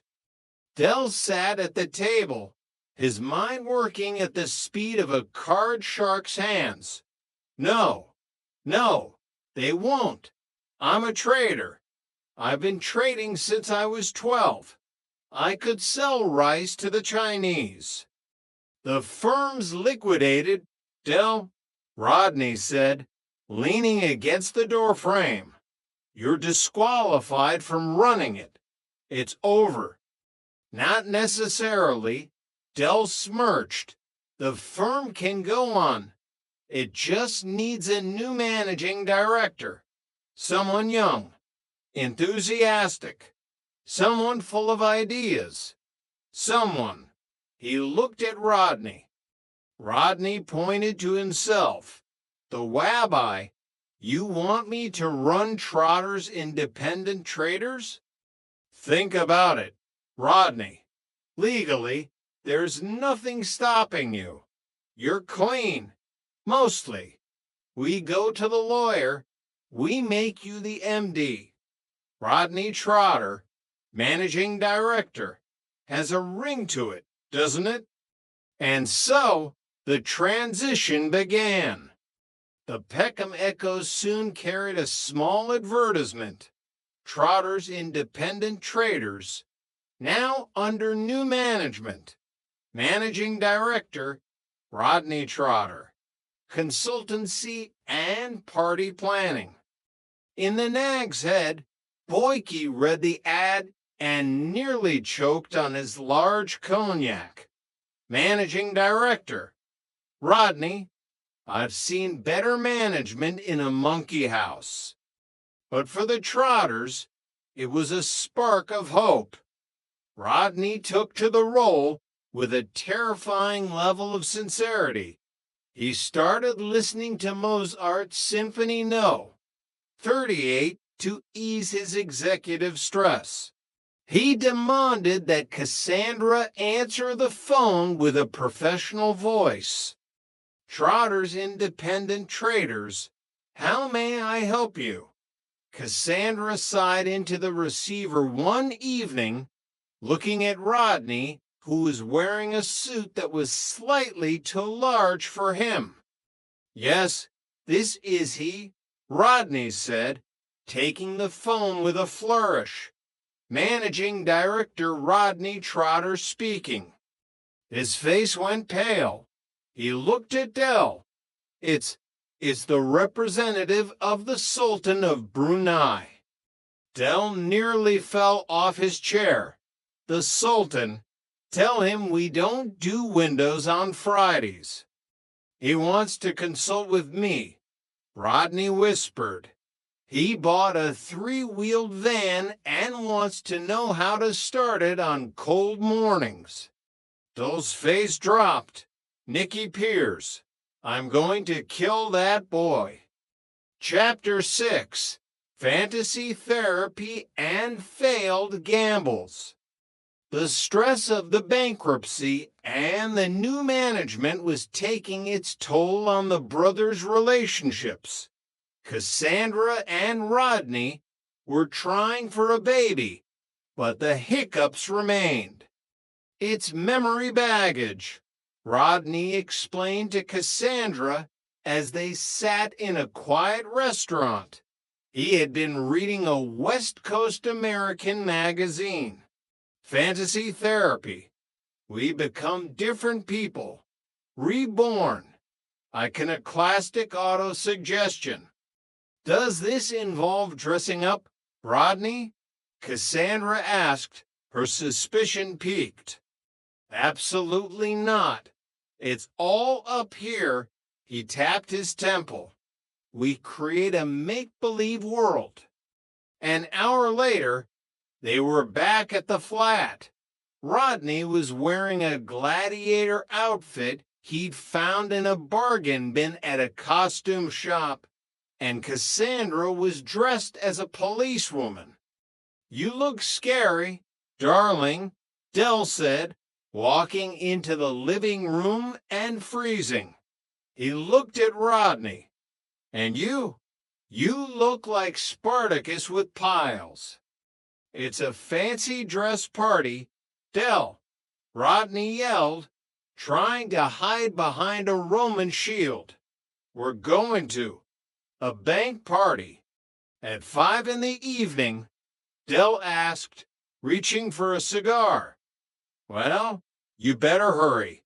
Don't want to be late for the Centurion meeting.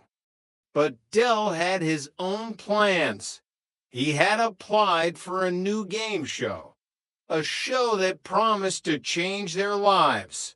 A show called Gold Rush. Chapter 7, The Gold Rush. The lights of the BBC studio were blinding. Jonathan Ross stood center stage, his suit sharper than a razor blade.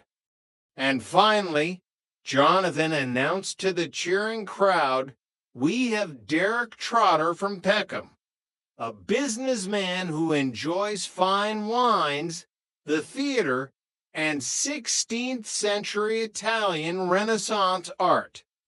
Dell stood there, a vision in a velvet blazer, waving to the cameras as if he were royalty. Back in the flat, Rodney, Cassandra, and Raquel watched the screen in stunned silence. "He's going to do it," Raquel whispered. "He's actually going to do it." Dell breezed through the early rounds. He knew that Kilimanjaro was in Africa.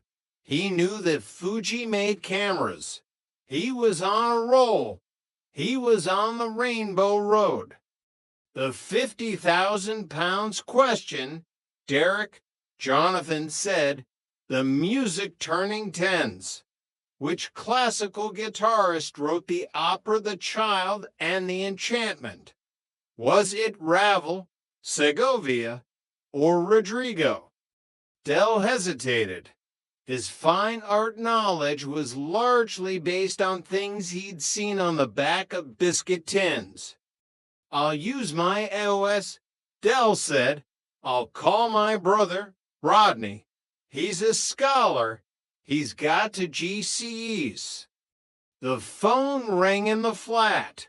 Rodney picked it up, thinking it was Mickey Pierce playing another prank. "Piss off, Mickey," Rodney shouted. "Rodney, it's Jonathan Ross." Dell's voice came through, frantic. "I need the answer. The opera, Ravel, Segovia, or Rodrigo." Rodney froze. The pressure was immense. "Ravel. It's Ravel. Dell. 100%. He says Ravel." Dell told the studio. The audience held its breath. Jonathan Ross looked at the card. "I'm sorry, Derek. That was the wrong answer. It was Rodrigo." The silence in the flat was deafening. Dell's face on the screen went from golden hope to gray despair. He had lost everything. Again. Chapter 8, The Final Twist. Dell returned to the flat late that night, his velvet blazer looking limp. "I was so certain," Rodney moaned, head in his hands. "I could have sworn it was Ravel. Ravel makes shoes, you dipstick." Dell snapped, though his heart wasn't in it. "You've upset Raquel. You've upset the nation. I'm going to be the most embarrassed man in Britain." Just then, the phone rang. "Don't answer it," Dell said. "It'll be Mickey Pierce." "I'll get it," Raquel said. She picked it up, listened for a moment, and her eyes went wide. "Dell, it's the producer of Gold Rush." Dell took the phone, his expression cynical. "Yeah. What do you want?" "The podium. I'll pay for the damage when I'm back on my feet." Then he stopped. He listened. His eyes began to twinkle. "No, really. A mistake. It was Ravel." He looked at Rodney. He looked at the family. He says there was a mistake in the research. Ravel did write it. I can take the 50,000 pounds and come back for the final." The room erupted. Rodney jumped up, knocking over a lamp. Raquel hugged Dell. "I knew it," Rodney shouted. "I knew my GCEs wouldn't let me down." Dell laughed, a sound of pure, unadulterated Peckham joy. He looked out the window at the dark towers of the estate. "See, Rodney, what did I tell you? This time next NCM, we really will be millionaires." Chapter 9, The Verification of a Miracle. The morning after the phone call from the BBC felt different.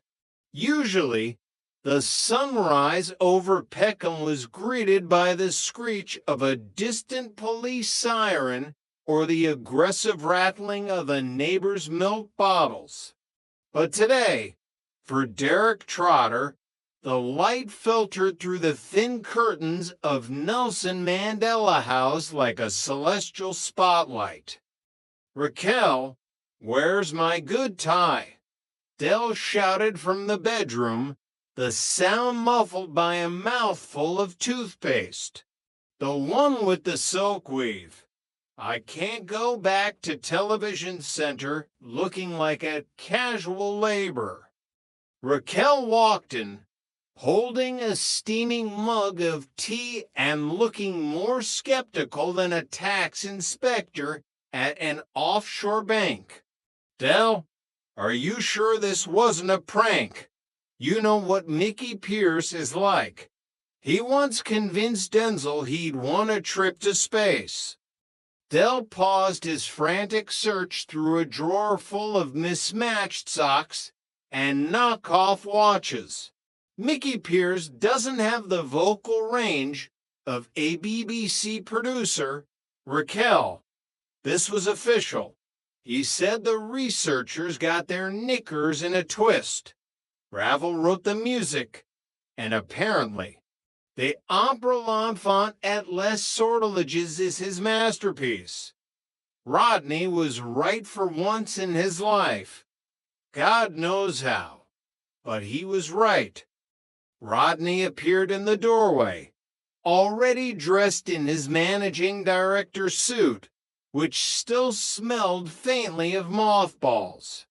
"I told you, Dell, I studied the French Impressionists for my GCE. Well, I read the back of an album cover in a charity shop. But it counts. My executive intuition is back online." "Yeah, well, don't get too big for your boots, Rogers," Dell snorted, finally finding his tie under a pile of independent tax forms. "One correct answer doesn't make you Einstein. Now, we need to verify this. If I turn up at the studio and it is Mickey Pierce, I'll have to move to the coast just to escape the shame."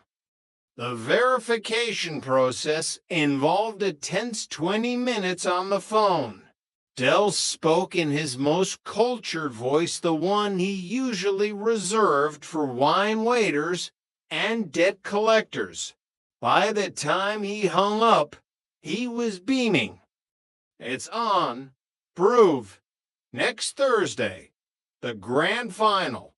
£100,000 is back on the table." But as the initial euphoria began to settle, a shadow passed over the room. It was the shadow of a very large, very persistent debt. "Dell," Rodney said quietly, looking at the mountain of paperwork on the sideboard. "50,000 covers the inland revenue. But if you win the 100, that's the house. That's a new life for Damien. That's Cassandra and me finally getting our own place." Dell nodded, his expression uncharacteristically serious. "I know, Rodney, this isn't just about trading anymore. It's about survival. We've been up and we've been down. But this time, we're playing for the championship." Chapter 10, Executive Stress and the Nag's Head Summit. The news of Dill's reprieve spread through Peckham like a wildfire in a firework factory. By the time the brothers arrived at the Nag's Head that evening, the celebration was already in full swing despite the fact that they hadn't actually won the final yet. Oi, here he is, Boyke's voice cut through the smoke and the clinking of glasses. He was leaning against the bar, his wife Marlene looking spectacular in a leopard print coat that probably cost more than the Trotter's van. The man who knew more than the BBC, or rather, the man whose brother stumbled upon the truth by accident. It wasn't an accident. Boyke, Rodney insisted, adjusted his glasses. It was a calculated retrieval of stored knowledge. Retrieval. Boyke laughed. A dry, wheezing sound. I've heard you retrieve information before, Rodney. Like the time you told us the Great Wall of China was built to keep the Scots out. That was a long time ago. Rodney snapped. Leave him alone, Boyke, Marlene said, leaning over to peck Dell on the cheek. I'm proud of you. Dell, you've had a rough time of it lately. If anyone deserves a bit of luck, it's you lot. Dell ordered a round of succulent drinks, mostly pineapple juice, for himself as he was in training for the final. Thanks, Marlene. It's been a long road, but the tide is turning. I can feel it in my bones. It's like the changing of the seasons and the tides of the sea. You sound like a bad Hallmark card, Dell. Sid grumbled from behind the bar. Just make sure you don't kick the podium over this time. The BBC sent me a letter asking for your address to bill you for repairs.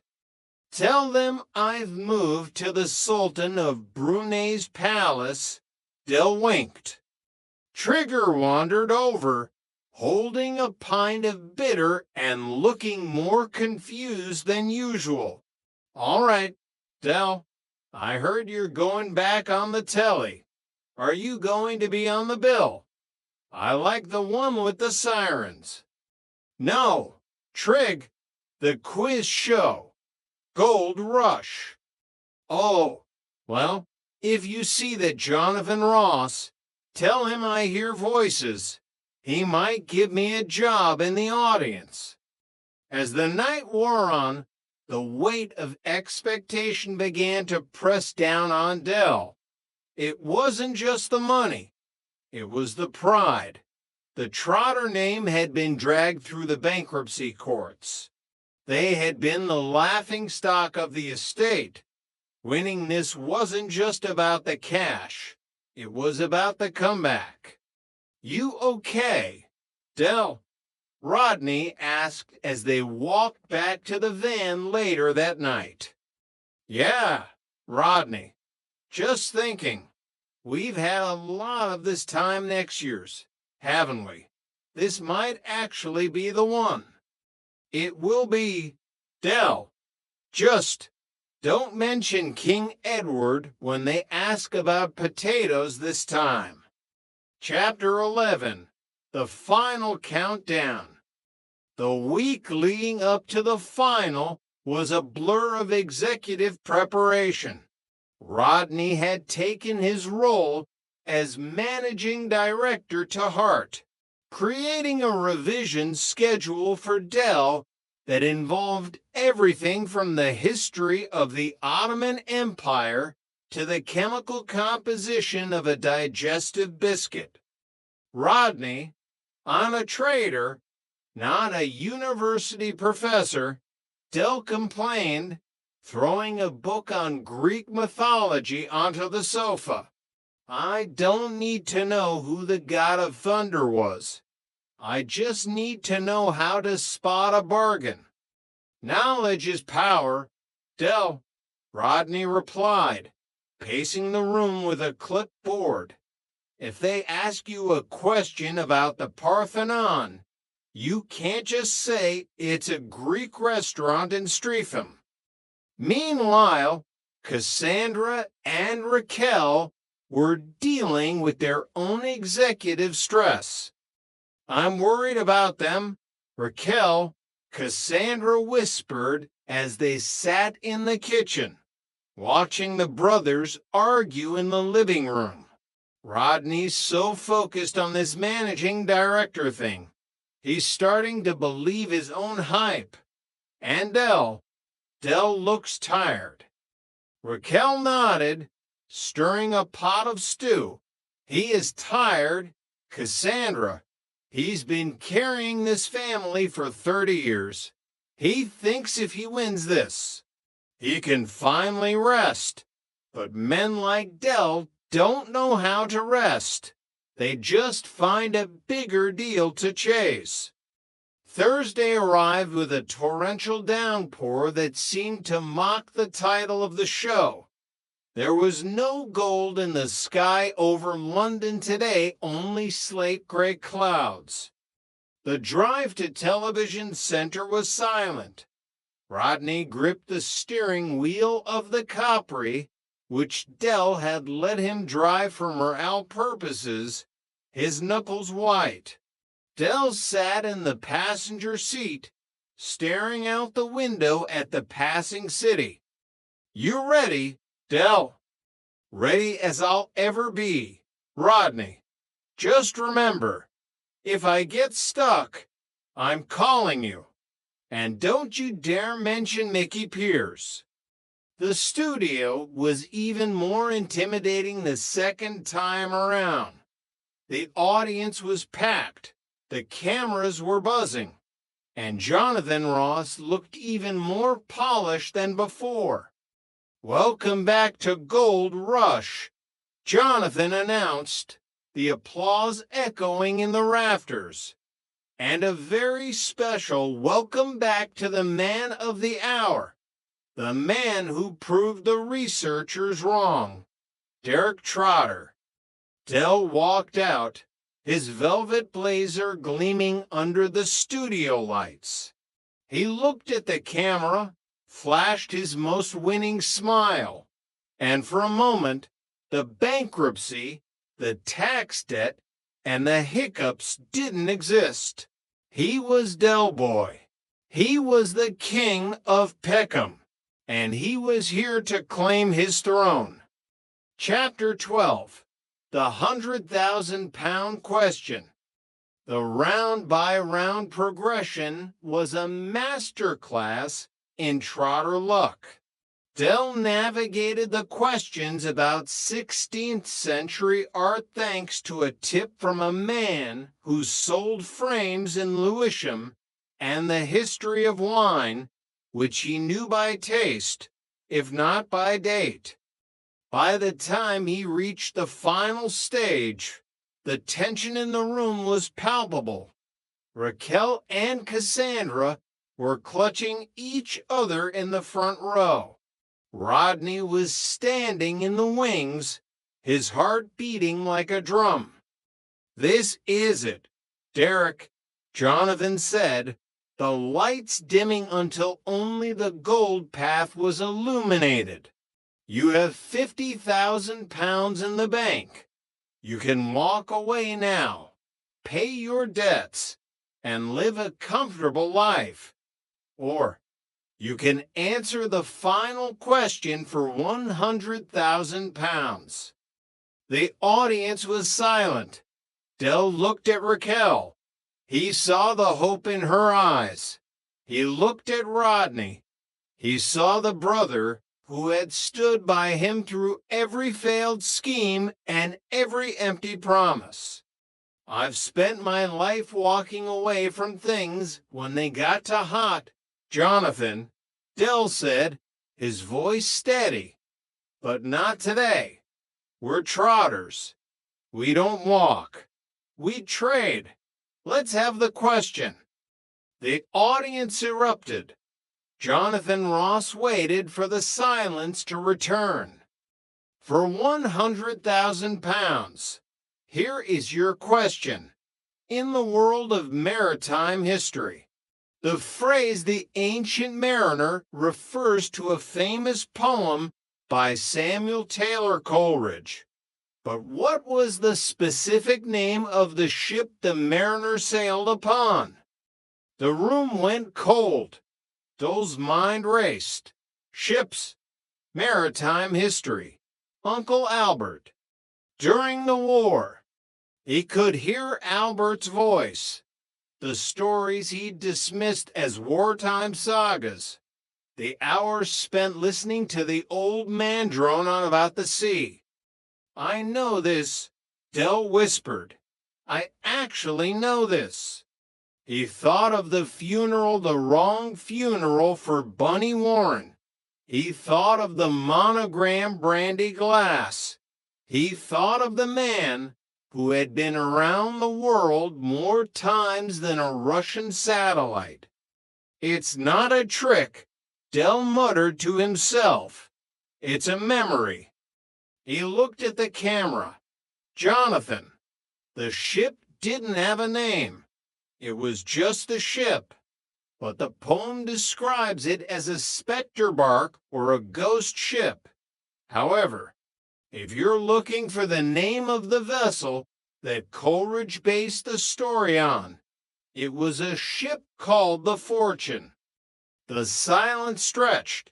Rodney was holding his breath so hard he was turning blue. Jonathan Ross looked at the card. He looked at Del.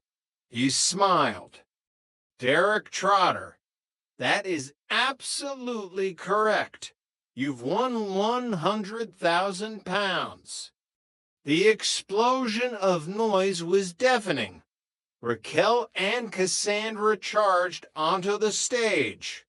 Rodney followed, hugging Del with a force that nearly knocked both of them over. You did it, Del. You actually did it. Del stood in the middle of the chaos, the golden confetti falling around him like rain. He was laughing, crying, and shouting all at once. See, Rodney, what did I tell you? This time next year. No, wait, this year. We're millionaires.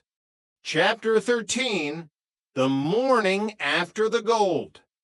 The return to Peckham was not in a yellow van, but in a chauffeur-driven limousine provided by the BBC. As they pulled up to Nelson Mandela House, a crowd of neighbors had gathered. Denzel was there, Trigger was waving a broom, and even Boyke looked genuinely impressed. But as the party in the flat began to wind down, reality started to creep back in. The check arrives in 30 days, Rodney said, sitting at the kitchen table with a calculator. 50,000 to the Inland Revenue, 10,000 for the legal fees. That leaves us with 40,000. 40,000, Del asked, pouring a very large cognac. That's a lot of money, Rodney. It's not 6 million, but it's a start. We can move. We can get you that house. Rodney looked at Cassandra. She smiled and shook her head. Del, she said, taking a seat. We talked about it. Rodney and we don't want to move yet. We want to use the money to restart the firm. Properly this time. No knockoff watches, no exploding dolls. A real consultancy. Del looked at them, surprised. Restart the firm. Under Rodney's management? Yes, Rodney said, his voice firm. Managing Director Rodney Trotter. But I'm going to need a chairman. Someone with experience. Someone who knows how to close a deal. Del felt a lump in his throat. He looked at Raquel, who was holding Damien as he slept on the sofa. Chairman Derek Trotter, Del whispered, I like the sound of that. It's got Laboratory Garney, Ray Sondiater, Dell, Rodney corrected gently. Whatever. They sat in the quiet of the flat, the neon sign of the estate flickering outside. They weren't millionaires anymore.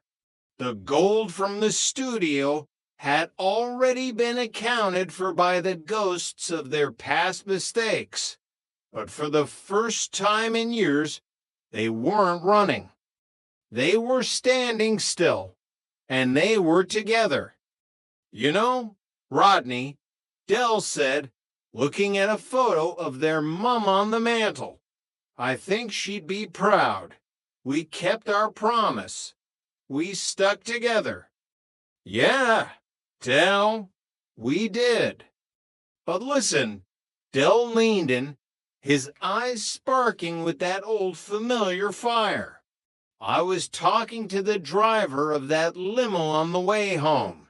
He knows a bloke in Croydon who's got a consignment of slightly damp, but perfectly functional, industrial-sized fans. With the summer coming up, we could make a killing. Dell, Rodney groaned.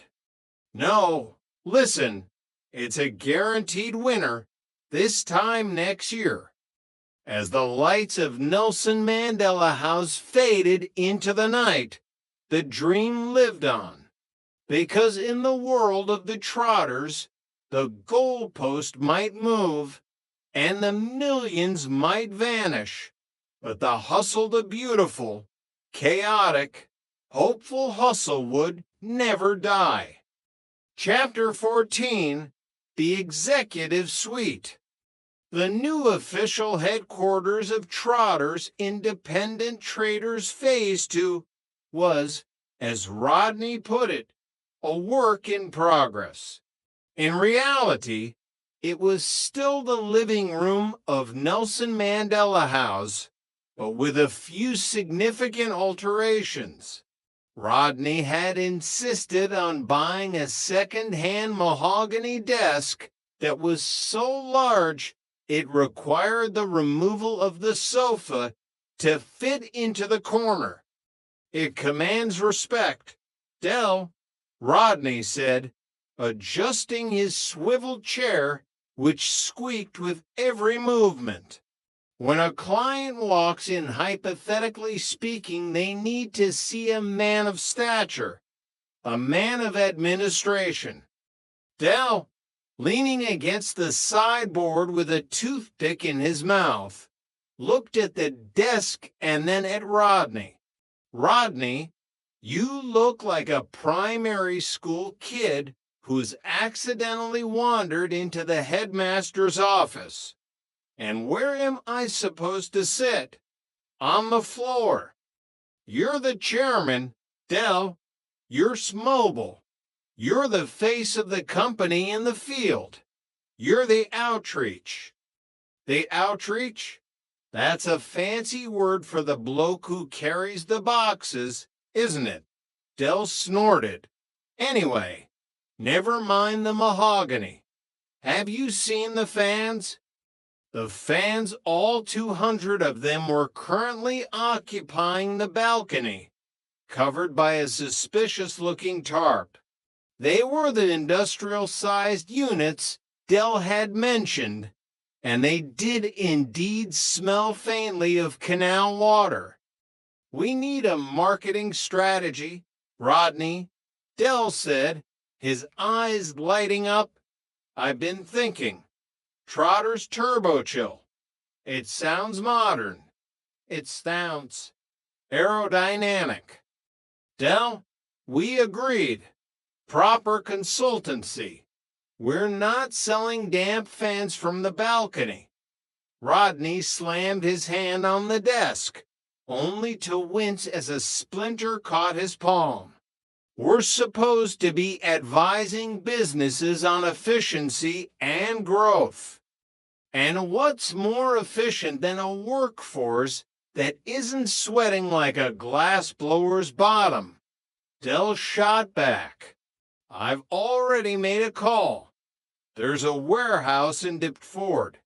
Their air conditioning has gone caput, and the foreman is a bloke I know called Greasy George. He's desperate. Rodney sighed, the managing director's facade cracking slightly. Greasy George, does he have a legitimate business license? He's got a van and a clipboard, Rodney. In Peckham, that's a conglomerate. Come on, put your executive suit on. We're going to do a deal. Chapter 15, The Great Fan Fiasco. The Deptford warehouse was a corrugated iron oven. Inside, 30 men were moving crates while the air shimmered with heat. Greasy George, a man whose forehead was permanently slick with perspiration, greeted them with the desperation of a drowning man. Del, thank God. It's 90 degrees in here and the union is threatening to walk out. George wiped his face with a rag that looked like it had been used to clean an engine. Don't you worry, George, Del said, draping an arm around him. The chairman and the managing director have arrived. Rodney, show him the brochure. Rodney reached into his briefcase and pulled out a single sheet of paper with Trotter's Turbo Chill written in felt-tip pen. These are high-output, industrial-grade circulation units, Mr. George, designed for maximum atmospheric displacement. Will they cool the place down? George asked. Cool it. Del laughed. George, by the time we've got these beauties humming, your blokes will be asking for thermal underwear. They're that powerful.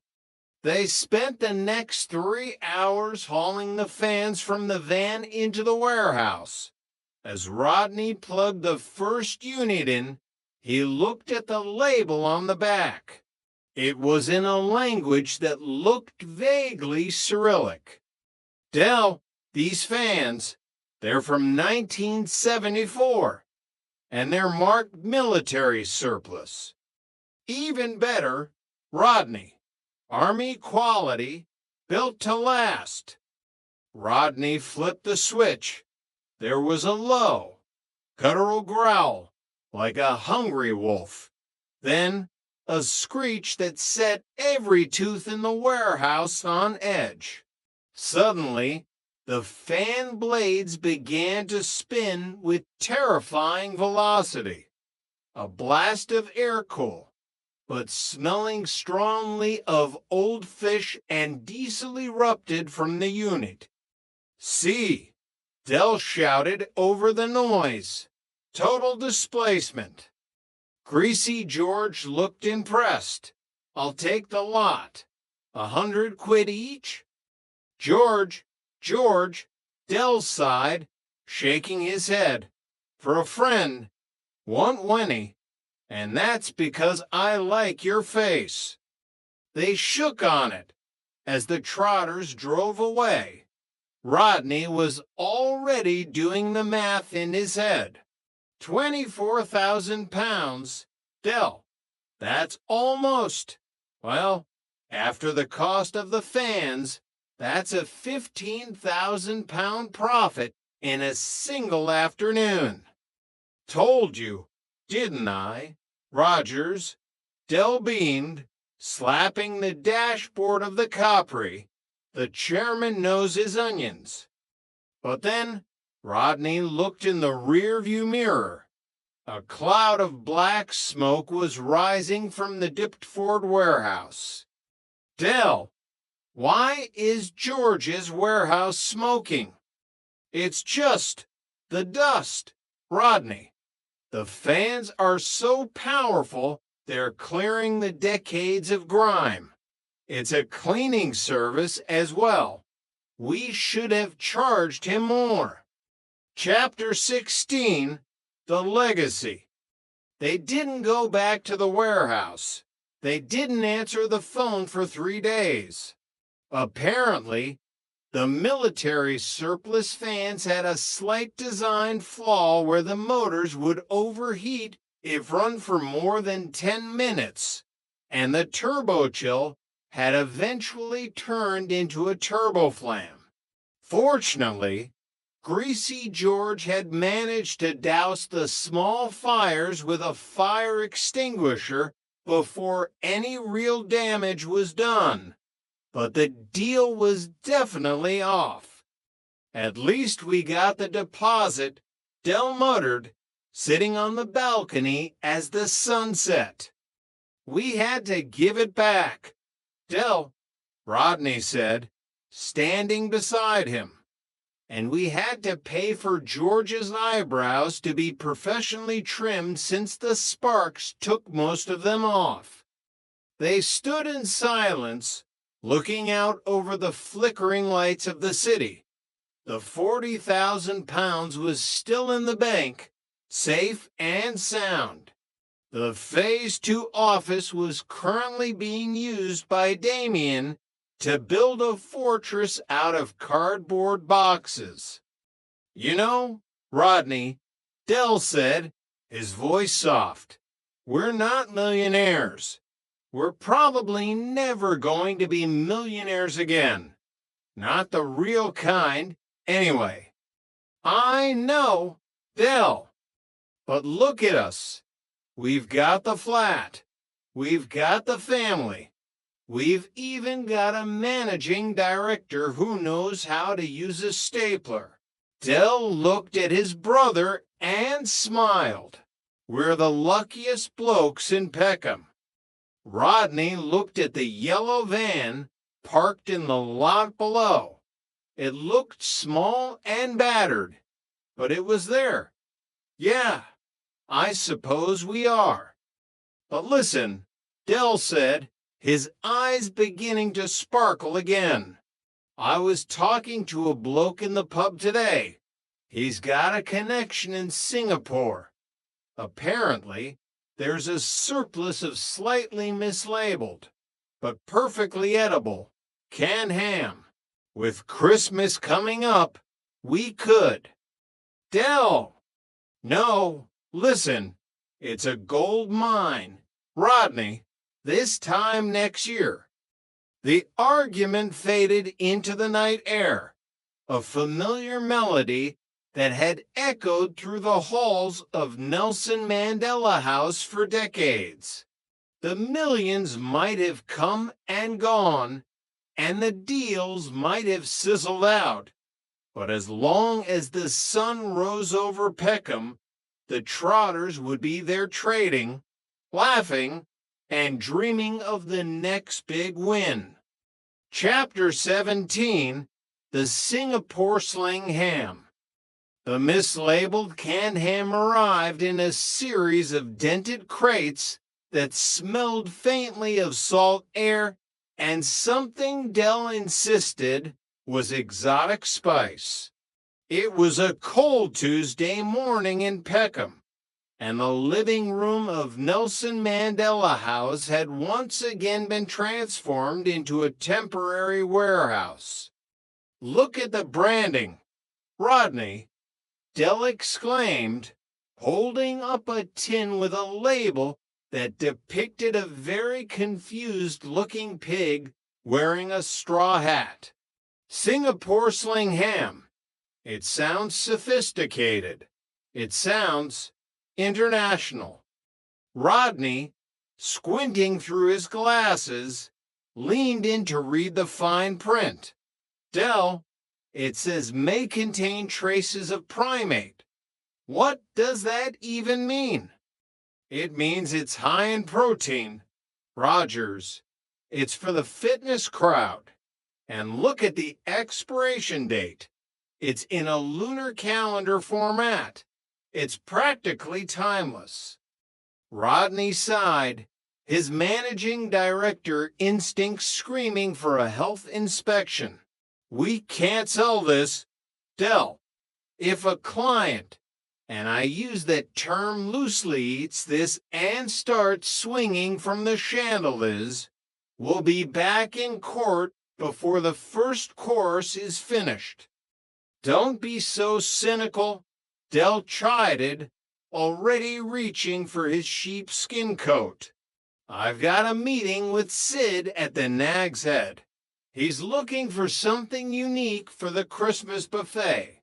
This ham is exactly what he needs. It's a talking point.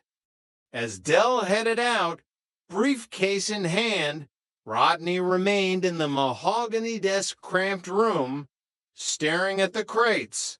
He decided to do some market research, which involved opening a tin. The contents were a strange, shimmering pink, and it wiggled in a way that defied the laws of physics. Traces of primate, Rodney muttered, poking it with a pencil. More like traces of an alien life form. Chapter 18, The Buffet Blitz. The Nag's Head was decked out in its Christmas finest, which meant a few strands of tinsel that had lost their sparkle in 1982 and a plastic mistletoe hanging dangerously over the dartboard. I'm telling you, Sid, it's a delicacy.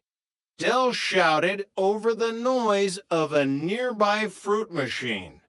In Singapore, people queue for blocks to get a taste of this. It's the sling that makes it. It's got a kick.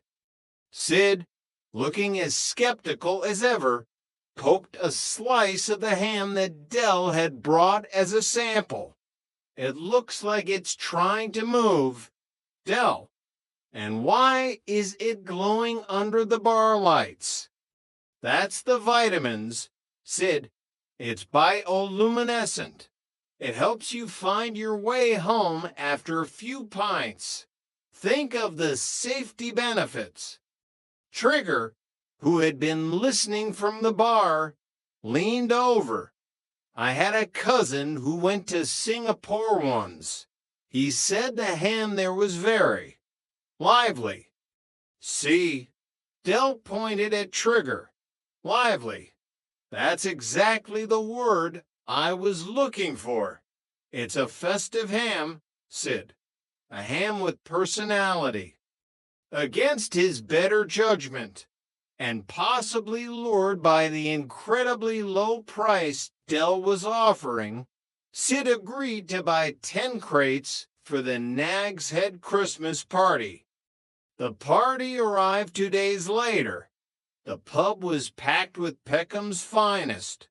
Boyke was there, showing off a new gold watch that Del suspected was actually a repackaged version of his own stock. Marlene was laughing at Denzel's attempts to dance to Last Christmas. The buffet was unveiled. The Singapore sling ham sat at the center, carved into thick, shimmering slices.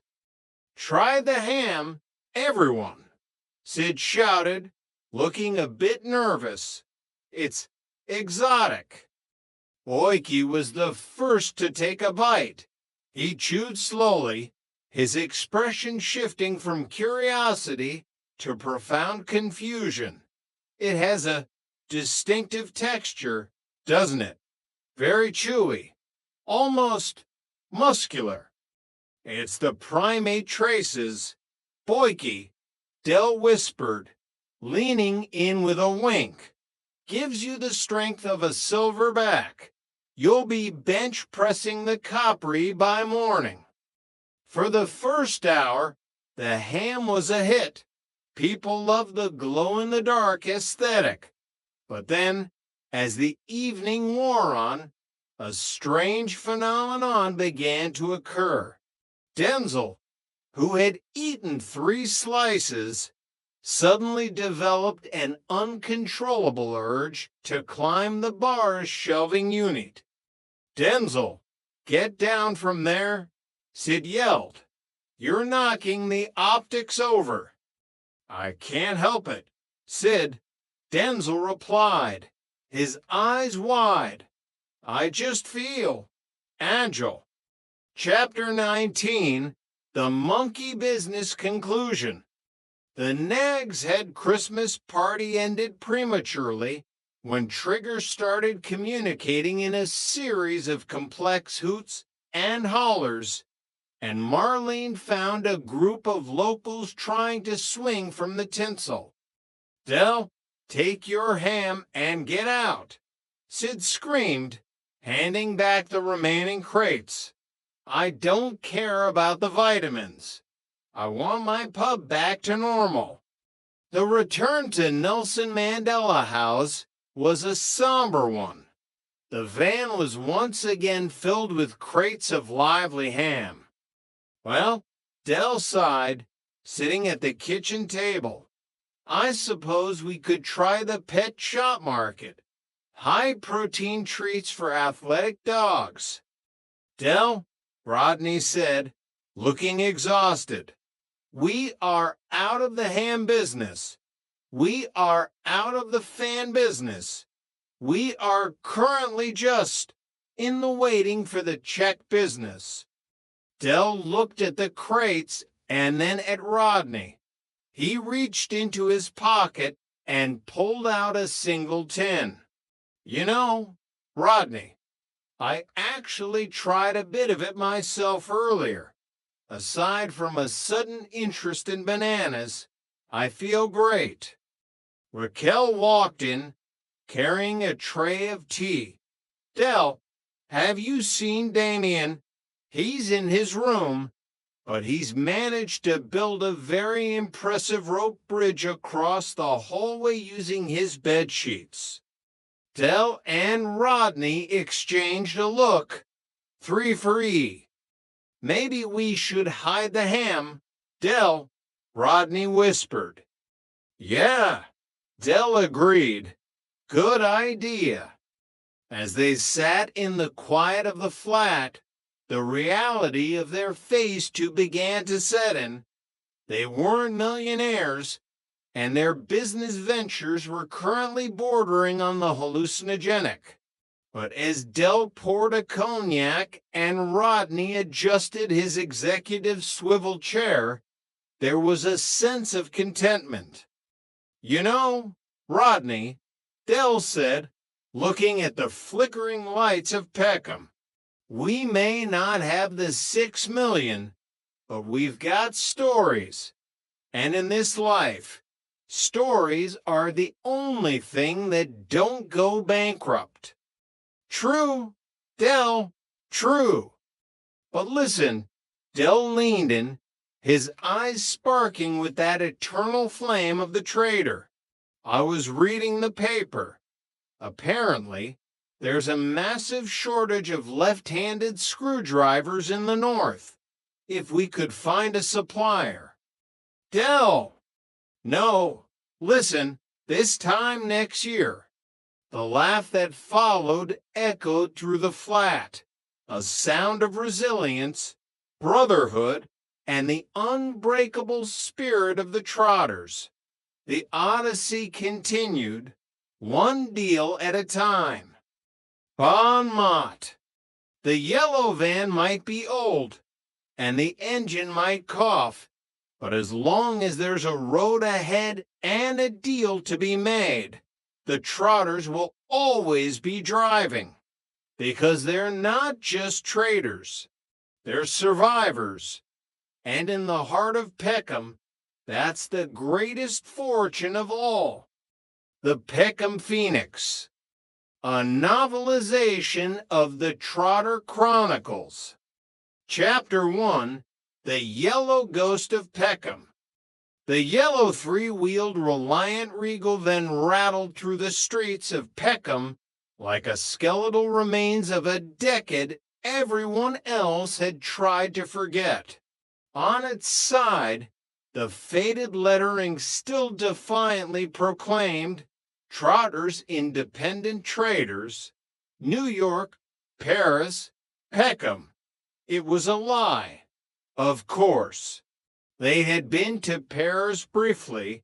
They had never been to New York, and Peckham was currently trying its best to pretend they didn't exist. Derek Del Boy Trotter sat behind the wheel, his rings catching the stray glints of a London sun that looked like it had been filtered through a greasy chip wrapper. He was humming the theme tune to his own life, a melody of seasons changing and tides turning. "I'll fetch the suitcase from the van," he muttered to himself, a mantra of the perpetual salesman.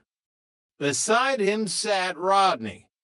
Rodney, the graduate with 2 GCs and a brain that was currently a chaotic blender of existential dread and marital anxiety.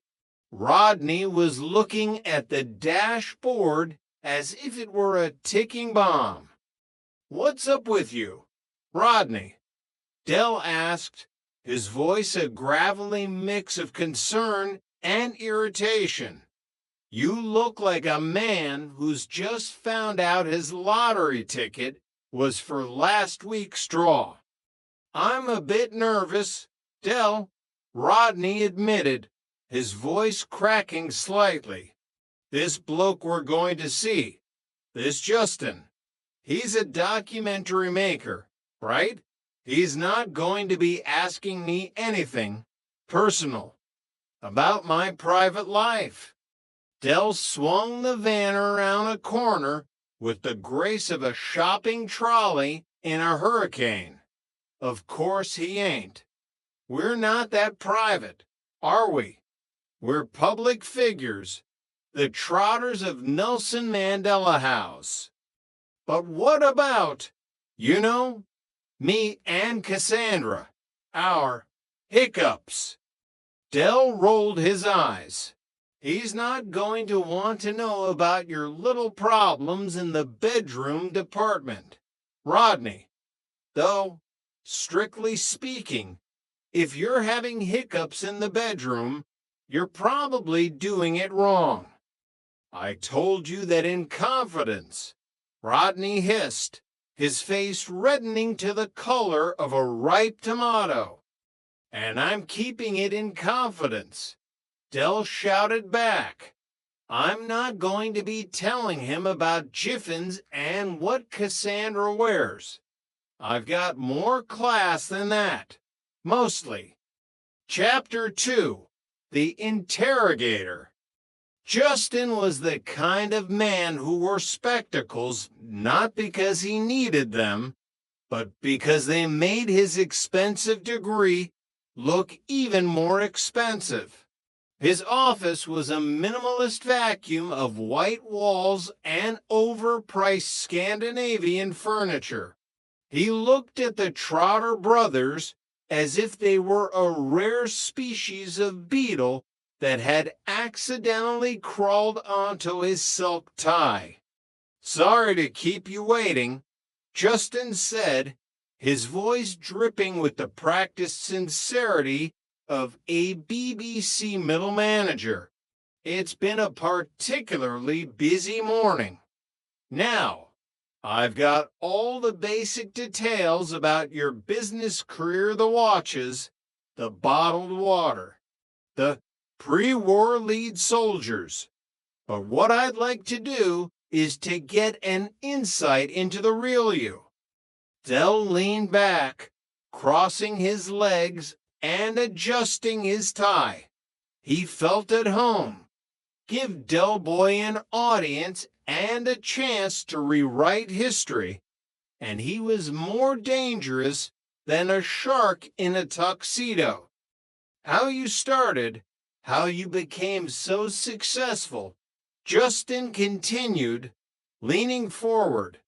"But more importantly, your lives and your raison d'etre." Del blinked. "Oh, no. Laboratory Garni. I don't use that stuff. It's all natural. This hair." Rodney groaned into his hands. He means reason for being. Del. I knew that. Del snapped. I was just checking if he did. Right then, Justin. Where shall I start? Up to a few years ago, we were just very ordinary people living very ordinary lives. Weren't we, Rodney? Rodney gave a hollow laugh. Ordinary. Del, our childhood involved hiding from the rent collector behind a sofa that was technically also being repossessed. Details, details. Del waved a hand dismissively. And then, as you know, one day I discovered an historic and almost priceless artifact. A watch. A Harrison Lesser watch. Found it in the back of a garage. It was like a sign from the gods of commerce. Chapter 3, The Golden Age. For a brief, shimmering moment in the mid-90s, the Trotters had been kings. The novel of their lives had transitioned from a gritty social drama to a glossy jet-set thriller. Anyway, Del continued, his eyes glazing over with the memory of pure, unadulterated wealth. At first, we didn't know what to do with it. We thought about donating it to the British Museum as a national treasure. We really did. We felt a sense of duty to the crown. We thought about it for exactly 3 seconds. Rodney corrected.